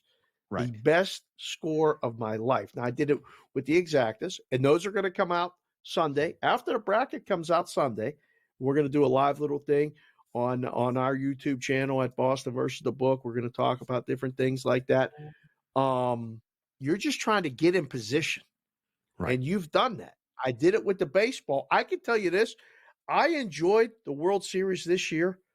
Of course you did. Maybe I haven't enjoyed a World Series this much as I have since 1979 when the Pirates beat the Orioles. I was so I mean, and I could bet whatever I wanted per game because I knew the net result was a win. So like after the Rangers split the first two games, I bet the Rangers in game 3, bet them again in game 4, added to the profit. So it can be done. You mentioned Creighton, though. Like I know, and you got close ties with them. We went to the game here when they played in Vegas. I saw you fist bump Mac on the way out. I mean, it was pretty cool, all that stuff. Yeah. Can they actually do this thing? Can they get to the Final Four? I'm worried about them, Perrault. No. They go cold. I don't need them to go to the Final Four. They just need to go and win 2 games, which they should do. I mean, they'll win their first game. It's the second game that I'm concerned about. Who are they playing on Sunday or Saturday? Like that will be my big worry. Once we find out the bracket on Sunday, I'll tell you how I really feel. If they match up with a team, if they play teams that want to run, they're golden. If they play teams like I would love to see them play, like everyone's talking about McNeese State right now because they're just an underdog, going to be a 14 seed. Look out, McNeese State. They've won like 20 games in a row. Like they're red hot. They whipped. They crushed. They were 16.5-point favorites in their conference final. They won by 16. They didn't cover. Everybody was mad. But like that's a team that like everyone's saying, oh, as a 14 seed, look out. They're going to knock out a 3 seed. Okay, I would love the Jays to play in McNeese State. Like that's exactly how they have to play. Like give me a team that wants to push tempo, wants to run with the Jays. They'll run them off the court. They have better athletes, better players. But if they play a team that plays a Virginia, a Houston type style, the Jays are in trouble. That's how Providence plays. That's how Marquette plays. I mean, that's how Texas plays. Like if they have teams, if you have a defensive focused team that knows how to guard and uses their length and physicality against the Jays, they'll be in trouble. And they may not make it to the second weekend. But once they get to the second weekend, I will start betting against the Jays. I have a 30-1 ticket. I'll start betting 3-4 units every game against them until they lose. What do you think about the next game coming up in the Big 12? It's Baylor and it's Iowa State. Yeah. And another team that's kind of close, right? I mean, the money's on Baylor. I mean, bettors are taking Baylor. I took Iowa State. Okay. All right. I mean, I got 1.5, went down to 1. Yeah, I mean the gamblers are on. I'm on the side of the books tonight. Like I need Iowa State. So I mean I think the Cyclone defensively. This is Hilton South. Okay, you want to talk about whose building this is going to be? This is going to be Iowa State's building. They're going to take over. They always do. They'll have way more fans than Baylor. This is they live. I have friends of mine from Des Moines who live all year long. Forget going to a football game. This is what they live for. The Big 12 tournament. They take over the Power and Light District, which is the big drinking pre-party place. All you see is gold and I think they're cardinals, what they call their red, but gold and cardinal everywhere. It's red? I think so. Cardinal red? Yeah. It's a little more maroonish, I think. No, it's a red. I mean, football has a little bit of a maroon tinge to it, but like I think the official colors are actually red, like a cardinal type of red. Okay. But some Cyclone fan will. They're very sensitive to this, so I apologize. I know I'm making some Cyclone fan very angry about their school colors, but they're everywhere. They care a lot. They care a lot. Yes, 100%. But I think Iowa State defensively, it's all going to come down to the offensive end. So they got to be able to score tonight, and I don't think Baylor really will stop them. I don't think Iowa State's going to have much of a problem, but they got to hit their jump shots. Like they can't be ice cold and they can't go for like a 4 or 5 minute stretch without scoring because Baylor has NBA caliber scorers on their roster. Right. So you got to be careful. Brother Doug just sent me a text. He's watching the show in Columbus. He's pretty happy that Ohio State lost. He understands that you bet on them, but now he's rooting for you with Iowa State. So he said, I'll be watching that late. He's falling asleep back east, but I just wanted to shout him out quickly there. Thank you. The boys said that game's going under. the boys at Resorts World, they like that game, Iowa State and Baylor under. So yes. Okay. So and that's an Iowa State game. On the under. So if you like under, you like Iowa State. Like over, you like Baylor. Okay. So I think it's correlated. I mean, can Baylor win an under game? Yes. But Sure. I think it's Iowa State's pace if it goes under. Yeah. You know what's not an under pace? Florida and Bama. How high can you make a total? Seriously. How high can you make a total in the SEC? This is up to 175 in a lot of places right now. Bama's I'm on over favorite. And I got 171 last night. I like Florida plus 4.5, and I bet over 171.5. Yeah. It opened at 170.5, and then just went zip straight up. So. The final 97-87, Texas A&M advances, and I got the text from K-Dub, Kevin Walsh, with a big thumbs up. Another win, a step closer to cashing a big ticket. He's excited. That's good. I can't wait for you to talk. Who do they play tomorrow? Texas A&M plays. Do they have to play Auburn? Oh, they're in trouble. trouble. Or they get Mississippi State? I don't know. I don't know what side of the bracket is. I don't know. I think they oh boy, they're playing Auburn right now. Whoo, we'll take a look at that tournament bracket and see who they're going to play on the other side, because I hope for them it's Mike Blewett next. I hope it's not Auburn.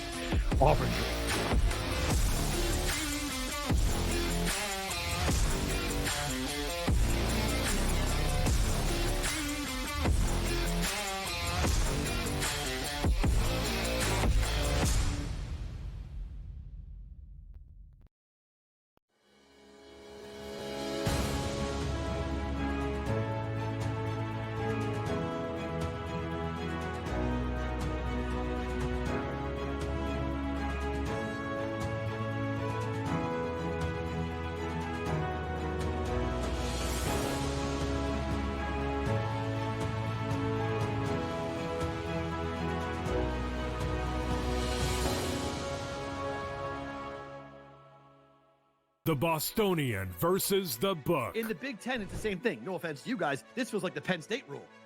This feels like this is the guaranteed Penn State to get in. We need to find a way to let them in, because they can't beat Michigan. They can't beat Ohio State. But if we make them a third, they get in. This is the Penn State rule. Be better than the West half. Yep. And that 1 year that Lightning in a Bottle catches on the West half, we'll let them in too, because they'll bring people. The Bostonian versus the book. Kentucky on the road as a 7-8 dog, beat Tennessee by 4. North Carolina as a 5.5 point underdog, beat Duke on the road. I took Kentucky plus the points. I think you won it as well. I even said I wouldn't be shocked if they won it. I'm not shocked. They're just that good. It's can they be focused for 40 minutes, and they actually played, I guess you would call it somewhat defense. Game time decisions only on SportsGrid. Without a doubt, in every sport, all you have to do is have a bad couple of weeks, and you're being talked about in regard to being replaced. And that is in every single sport. They never mattered in basketball before he got there. Never mattered. And he's got him in the tournament every single year. All right, he's had a bad year this year. They're 15-17. Perrault Coast to Coast, only on SportsGrid. SportsGrid, your 24/7 sports wagering network. Pro League Soccer, powered by Marca. I would be willing to bet the under 2.5 goals. Fantasy sports today. Especially in head-to-head formats in fantasy, I think I'm going to go with Juan Soto. Game time decisions. People don't like it. I don't really care. I cannot believe anybody is betting the Clippers at this number. Betting above the rim. All I've heard you say on the network is you're either winning or you're rebuilding. InGame Live All Access. Nobody has been more profitable as a dog than Shaka Smarty. Winning back-to-back road games. I don't care if they're playing Topeka High. I wouldn't give them any chance whatsoever. InGame Live, PrimeTime. Back-to-back, just utterly stinker quarters. InGame Live, overtime. Honestly, as you sit here and listen, watch right now, you may want to consider placing that bet. It's smarter to be on SportsGrid.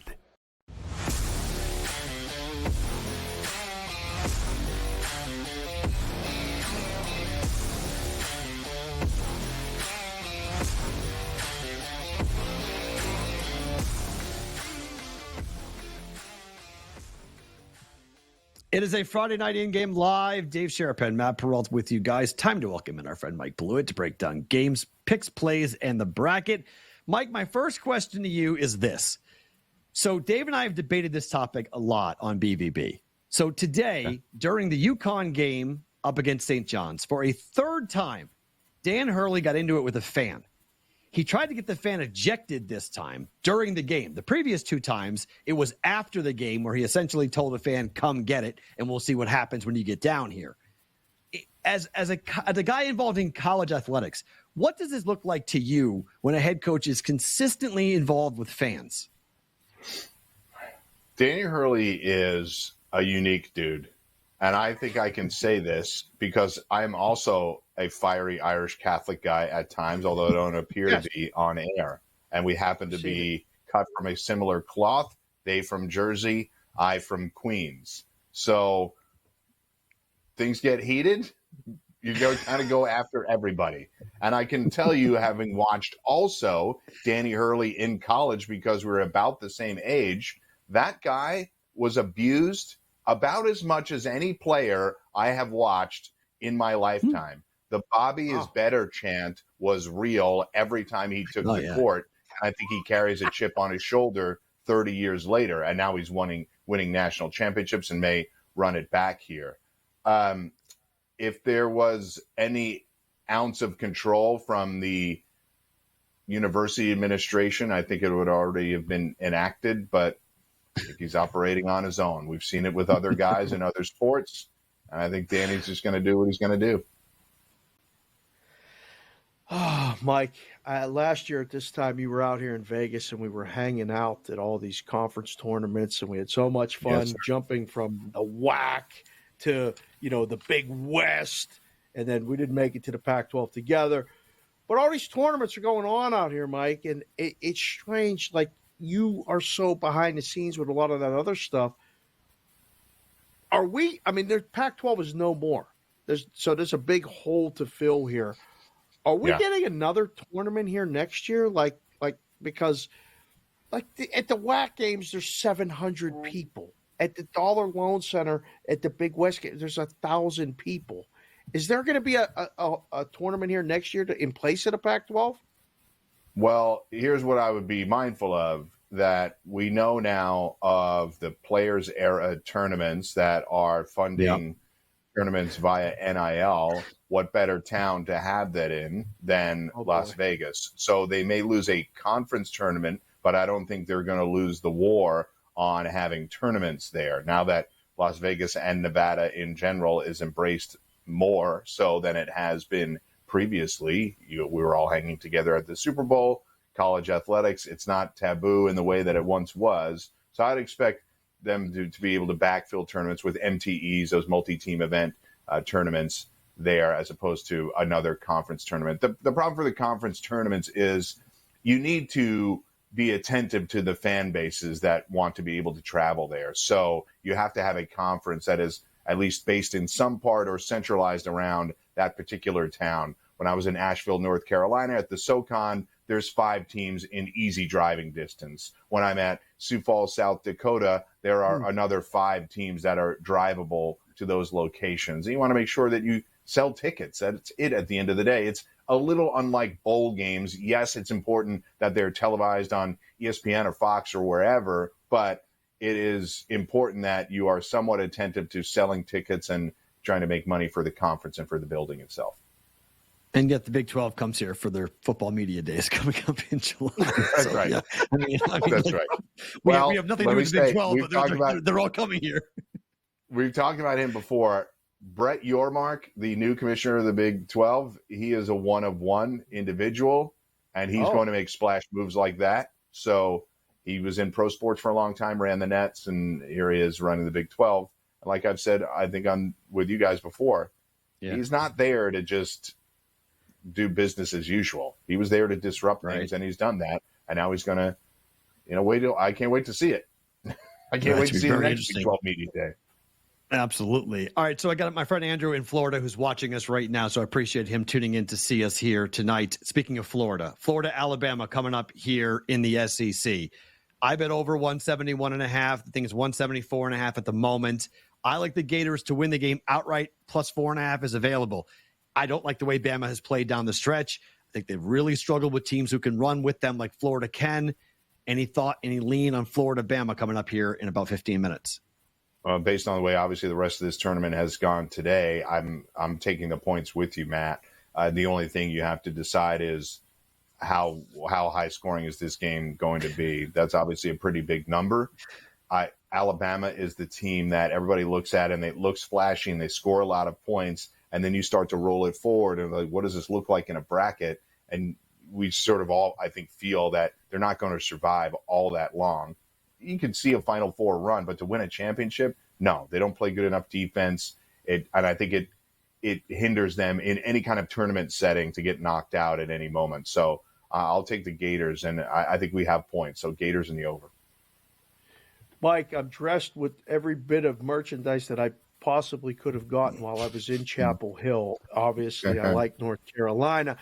But in the ACC, the second game coming up right now is NC State and Virginia. You were talking about that high total in Florida and Bama. This is not a high total, Mike. This is the lowest total of the day. This could be a miserable watch, side or total, in the second game tonight in the ACC. Well, I'm not a bitter BC fan. We did play the Who's tight last night. It was a frustrating ending to the game, but really a result of watching a team play 3 games over 3 nights. That's what happens. If you watch the end of that game, BC scored 11 points in the final 14 minutes. They couldn't hit jumpers anymore. They were clearly exhausted, and they hit a bomb to send it to overtime. Credit to UVA, their defense was locked down, but against a very tired team. I don't think NC State will be quite that tired. I didn't love the way the Who's played from beginning to end. BC had them really for the first 30 minutes. Very difficult team to play at all times, but in this tournament setting and the way that this ACC tournament has laid out, I thought NC State was great against Duke. I thought UVA was fine against BC. Always a tough team to play in a one-off setting, but I like State tonight. I like an upset here, and for them to play Carolina tomorrow. That would be fun. Dave saw NC State play Carolina at Chapel Hill in person, so that'll be fun to watch a rematch of that one. So I talked about it earlier. Arizona is hosting the Final Four. Phoenix is.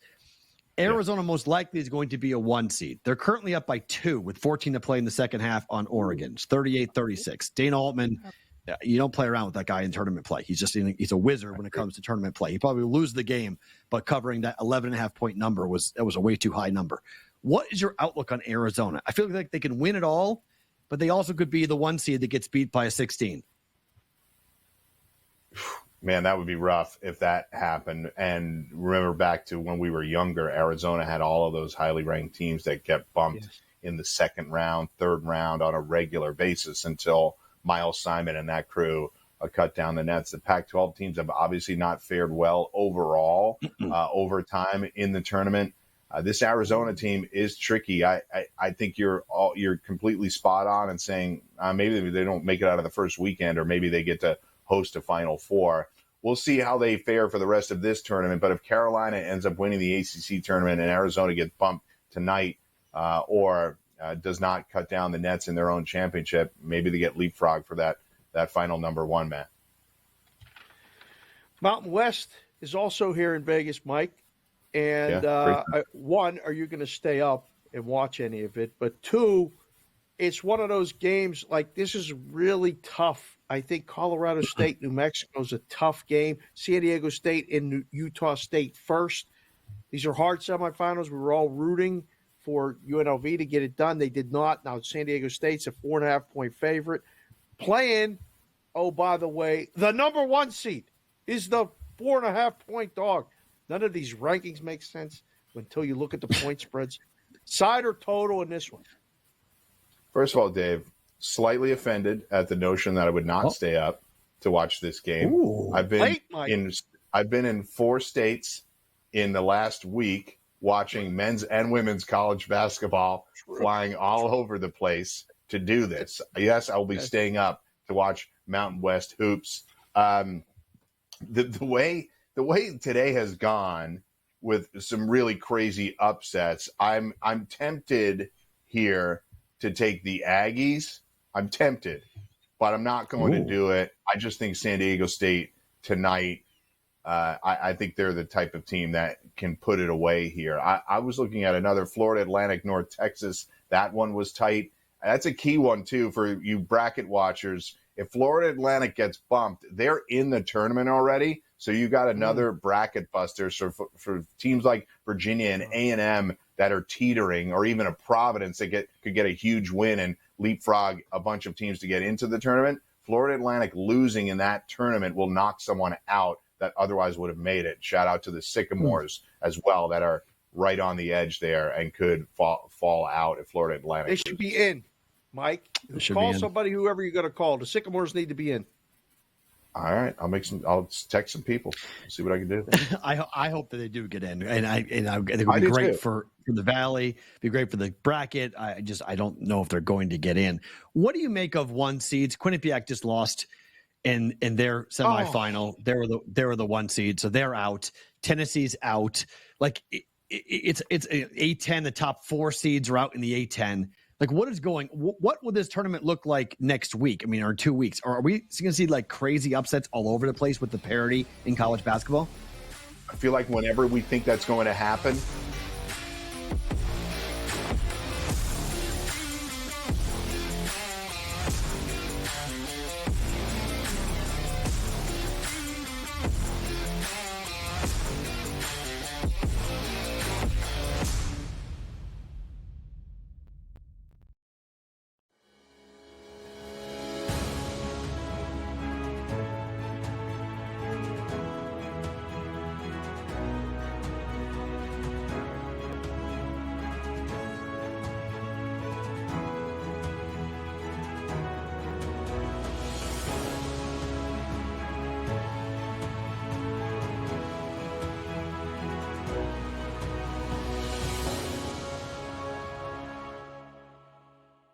The Bostonian versus the Book. In the Big Ten, it's the same thing. No offense to you guys. This feels like the Penn State rule.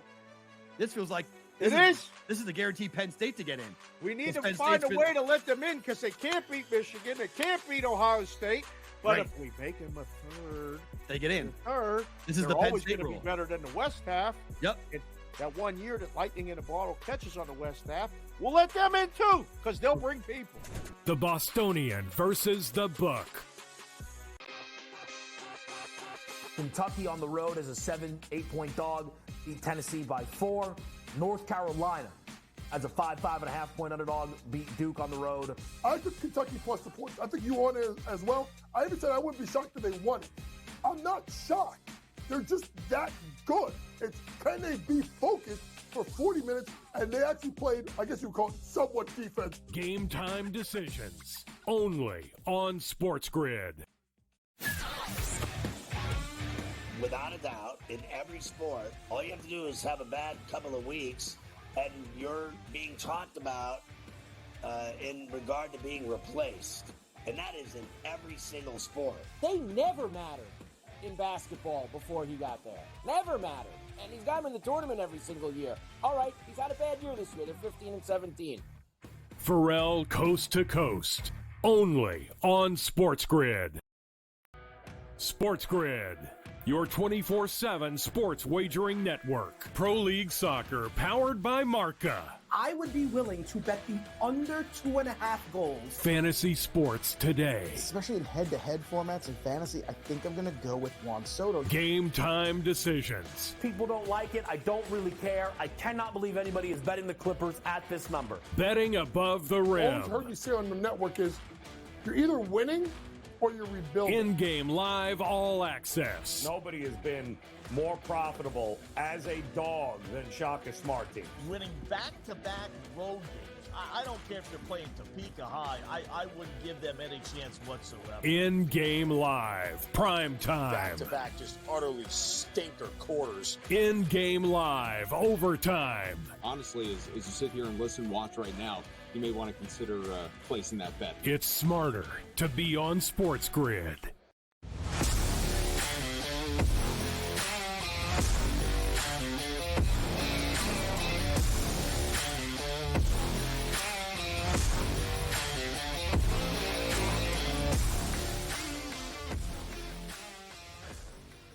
In-game, live, prime time, Mike Blewett hanging out. We cut him off. So we said, hey, Mike, will you hang out for another segment with us talking college basketball? We love the conversation so much with Mike Blewett, Dave Sharapan, Matt Perrault with you guys here on a Friday night. I was asking the question, and I was very rude to do so right at the end of the break and of the segment, so I'll re-ask it here, this segment.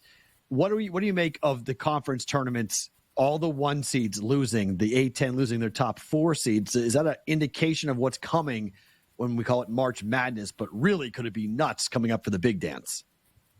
I mean, I would love it if we did have that kind of chaos. I've learned over the years not to take too much out of putting injuries aside and the way that impacts teams. I've learned not to put too much stock into the conference tournament. Teams have different motivations.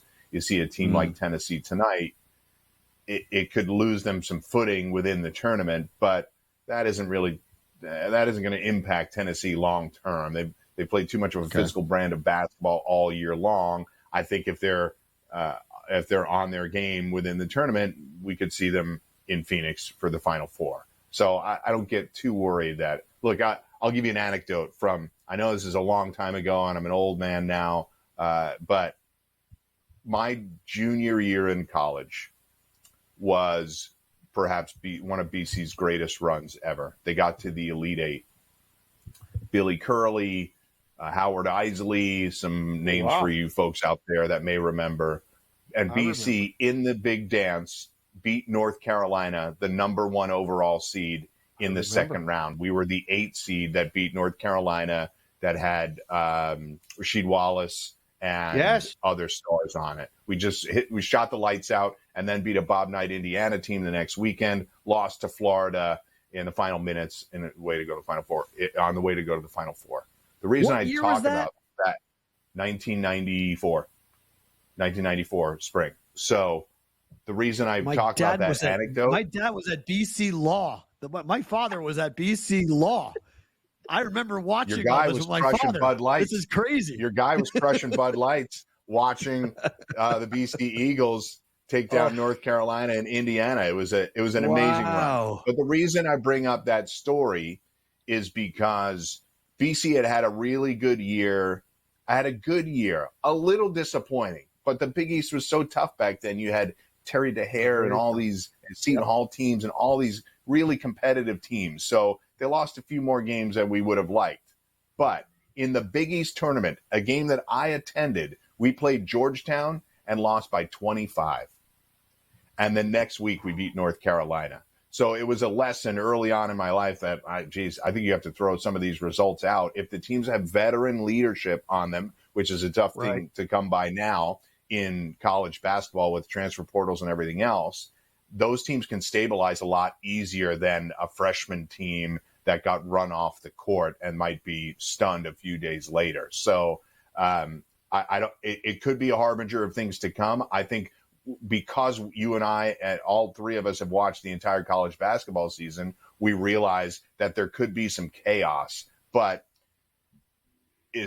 are Connecticut and Houston really going to be rattled in a particular game? I don't know. You just have to hope that Houston is scoring enough points each night. They're obviously going to choke people out on defense. Sorry for the long anecdote and long answer, but that's how I feel that was outstanding. I remember that BC run as well because I had some guys in the business that everybody, I mean, they took down favorite. They were a bookie's dream. That team, there was a lot of good happening for some people that might have been on the other side of the counter back in the day, Mike. Any insight into their extra games on the board? But like you just said, you were in 4 states. Was Birmingham, Alabama, the SWAC athletic conference? Yeah. No, I was reading it, and then I was going to read it, and then I was going to shorten it. But between the SWAC or the MEAC, either one of those, Norfolk, Virginia, you got Alabama A&M playing Texas Southern, small spread, 5.5, 6. Delaware State playing North Carolina Central. Any opinion about it? Or like any thoughts on any of those? What are you doing? I know the graphics are there. I want Jack to put them up and ask Michael if he knows, because if anyone is Mike does, Davis on the coach? of Texas State? Was it Texas Southern? No, is Mike Davis still the coach there? No, he was at Detroit Mercy, and they had a really tough season this year. And I think they're going to move on. He was the coach of the 0-26. That hasn't already happened. Okay. Yeah. His son, Antoine Davis, was on the team last year. He was going for the scoring record last year. Mike Davis was still there, at least as of a week ago. I'm not sure if he's still there. Okay. So here's what I'll say about the SWAC, which I have been to, Dave, but I have not ever been to the MEAC. I was at the SWAC a couple of years ago. In those conferences, and I'm not denigrating them in any way, but in those conferences, which are those lower net rating conferences, they're towards the bottom. These are going to be 16 seeds, regardless of who wins the tournament. There's already been upsets in them. I like to go for unders and upsets. The shooting just isn't as good in those conferences as they are in the higher levels of college basketball. You get a lot of upsets. So I've gotten accustomed to those two tournaments in particular, and some of the other lower net rated conferences, to get comfortable with upsets, taking points, money line underdogs, and unders. So generally, that's the way I would play those. Okay. Interesting. It's 46-39. Marquette is up on Providence, so clawing back a little bit here. 44-43. Arizona up by 1 on Oregon. That's a dogfight. 32-28. Seattle's up on Grand Canyon. I don't like to see that. Nebraska's up 22-17 on Indiana. It's 8-6 Virginia. That game just started. 5-3 San Diego State on Utah State. That game just started as well. Can I ask you an off-the-ball crazy? Davis went crazy, so I'm gonna go crazy as well. Vermont hosting UMass Lowell tomorrow in the America East Final. Vermont always wins this thing. Number 7.5. I'm not curious. Vermont's going to win, but can UMass Lowell and Pat Duquette hang? Can they potentially cover that 7.5 point spread? No. In these home venue games, when you feel clear about a winner, Matt, I'd be hard pressed to take the points here. I understand it's a big enough number that it can tempt you, but when I have a home venue and a team favored like that, I think I just roll with the home team. The America East has the strangest of all the conferences. Has the strangest timing, right? Where they get to the semifinals and then they take 5 days off and then they play the finals the following Saturday. It's a great window for them. And they move around. Like UMass Lowell played 3 home games as the 2 seed. And now as a 2 seed, they got to go on the road to the 1 seed. Like they don't have like a centralized, they all don't meet together. You actually physically travel during your conference tournament in the NEC. It's very weird. Correct.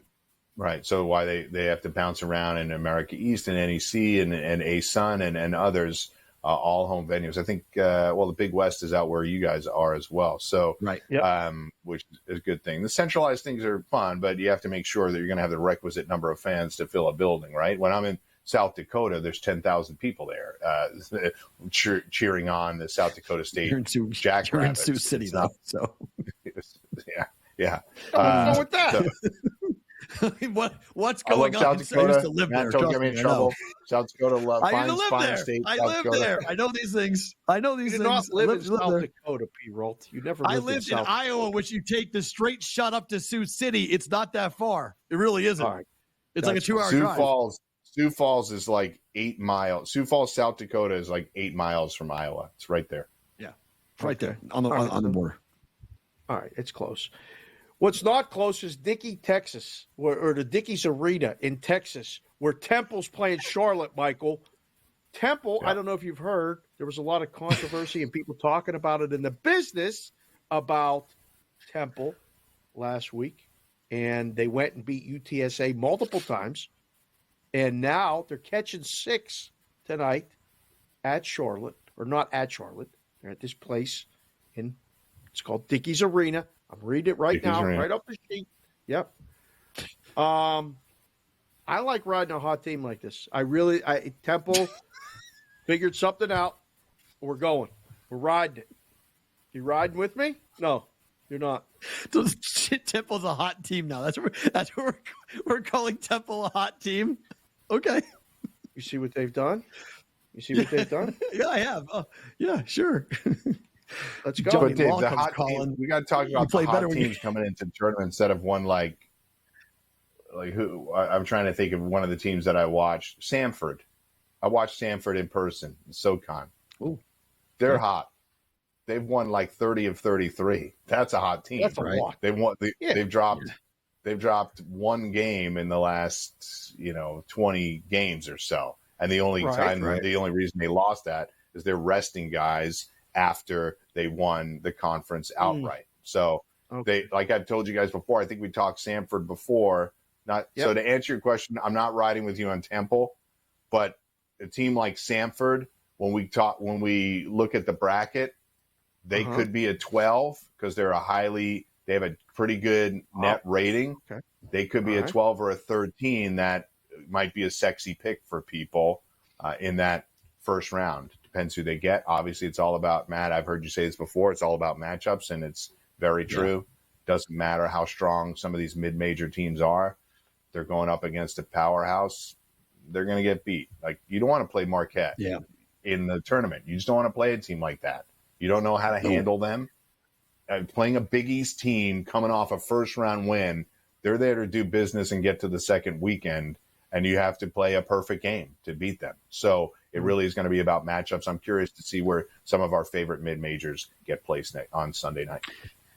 A couple of sprint outs. Alabama up 8-0 in the first 2 minutes over Florida. Now 8-3. Florida gets on the board. It's 11-3. Iowa State, they get out to a quick 5 after 5 minutes of play. Wow. 11-3. The Cyclones up on Baylor there in the Big 12 tournament.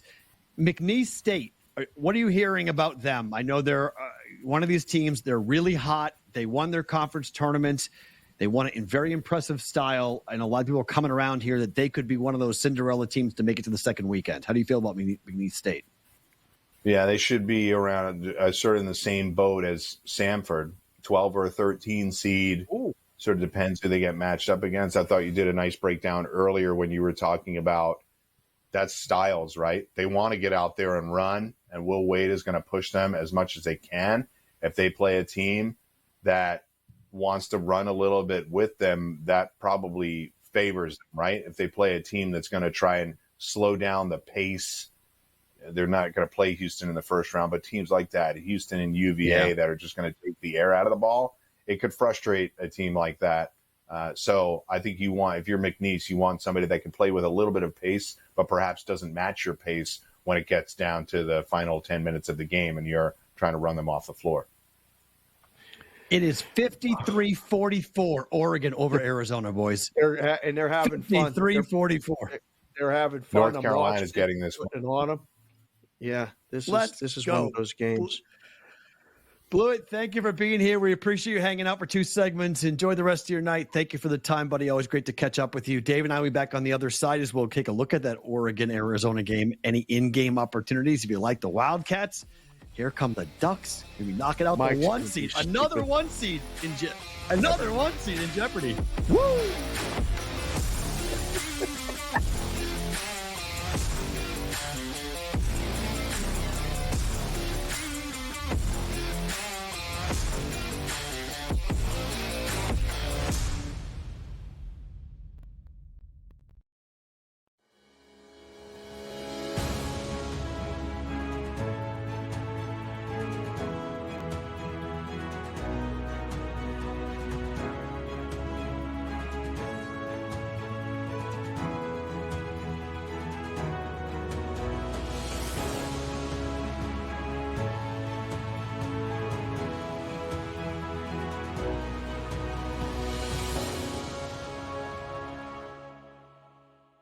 The Bostonian versus the Book. In the Big Ten, it's the same thing. No offense to you guys. This feels like the Penn State rule.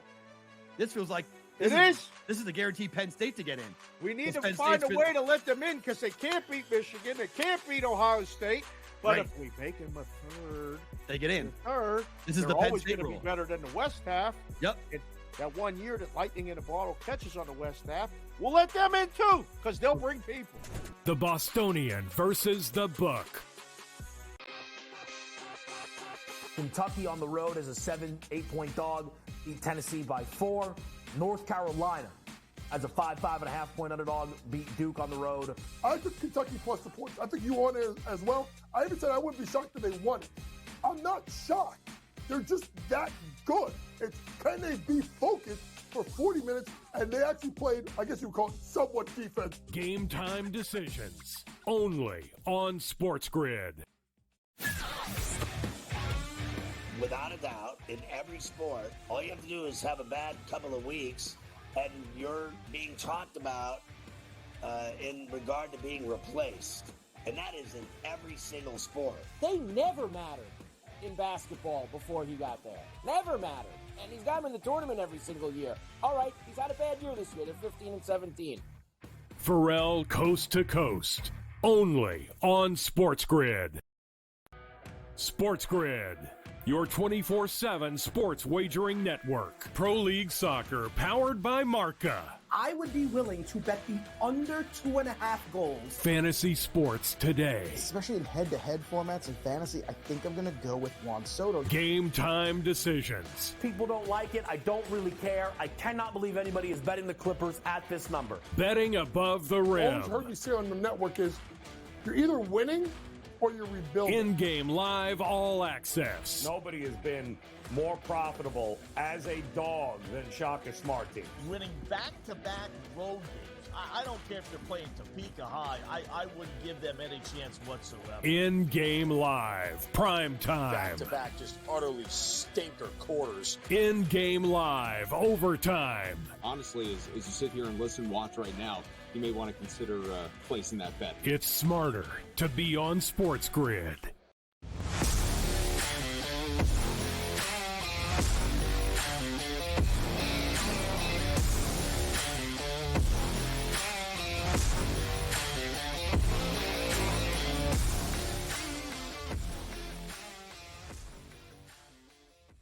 Last couple of minutes with Dave Sharapan and myself, Matt Perrault, here for InGame Live. We'll hand things over to Gabe Moretti coming up at the top of the hour. I'll be back on tomorrow for a 4-hour jaunt with Joe Ranieri. So tune in tomorrow from 12 to 4 Pacific, 4 to 8 Eastern. So looking forward to seeing you guys back with us for that. You said during the break, Dave, Oregon's winning this game. They're up 58-46 with 6 to play. The party's almost, it's already started. Like the building is, so they got a game after, right? Colorado and Washington State. And everybody's cheering for Oregon. If anybody's in there to see that second game, they want to take down the number 1 seed. We've been in these buildings now. I've had so much fun going to these conference tournaments here. It's happening. And Arizona is just chucking 3 after 3 after 3, trying to get back in it and making it worse. When they need to do right now is throw it inside, get a basket, and slow this down. And they're not doing it. It's getting out of hand. Yeah, Oregon's going to win. Arizona's not going to be a 1 seed. Tennessee's not going to be a 1 seed. Who is going to be the other 1 seed? Well, that's the problem. Goes with that's UConn, the problem. Houston, and that's the problem. Purdue. North Carolina. That's it. I was going to say, Carolina, I'm wearing the other number 1 seed. I'm trying to tell Carolina, you. Right here. I mean, Purdue, UConn, North Carolina, who? I mean, that's the problem. Purdue. Oh, Houston. Okay, there we go. There's your top 4. UConn, Houston, Purdue, North Carolina. There's your number 1. There's your 4 number 1s. And Houston probably your 4. I mean, 1, even if they lose to the winner of 100%. Iowa State and Baylor. 100%.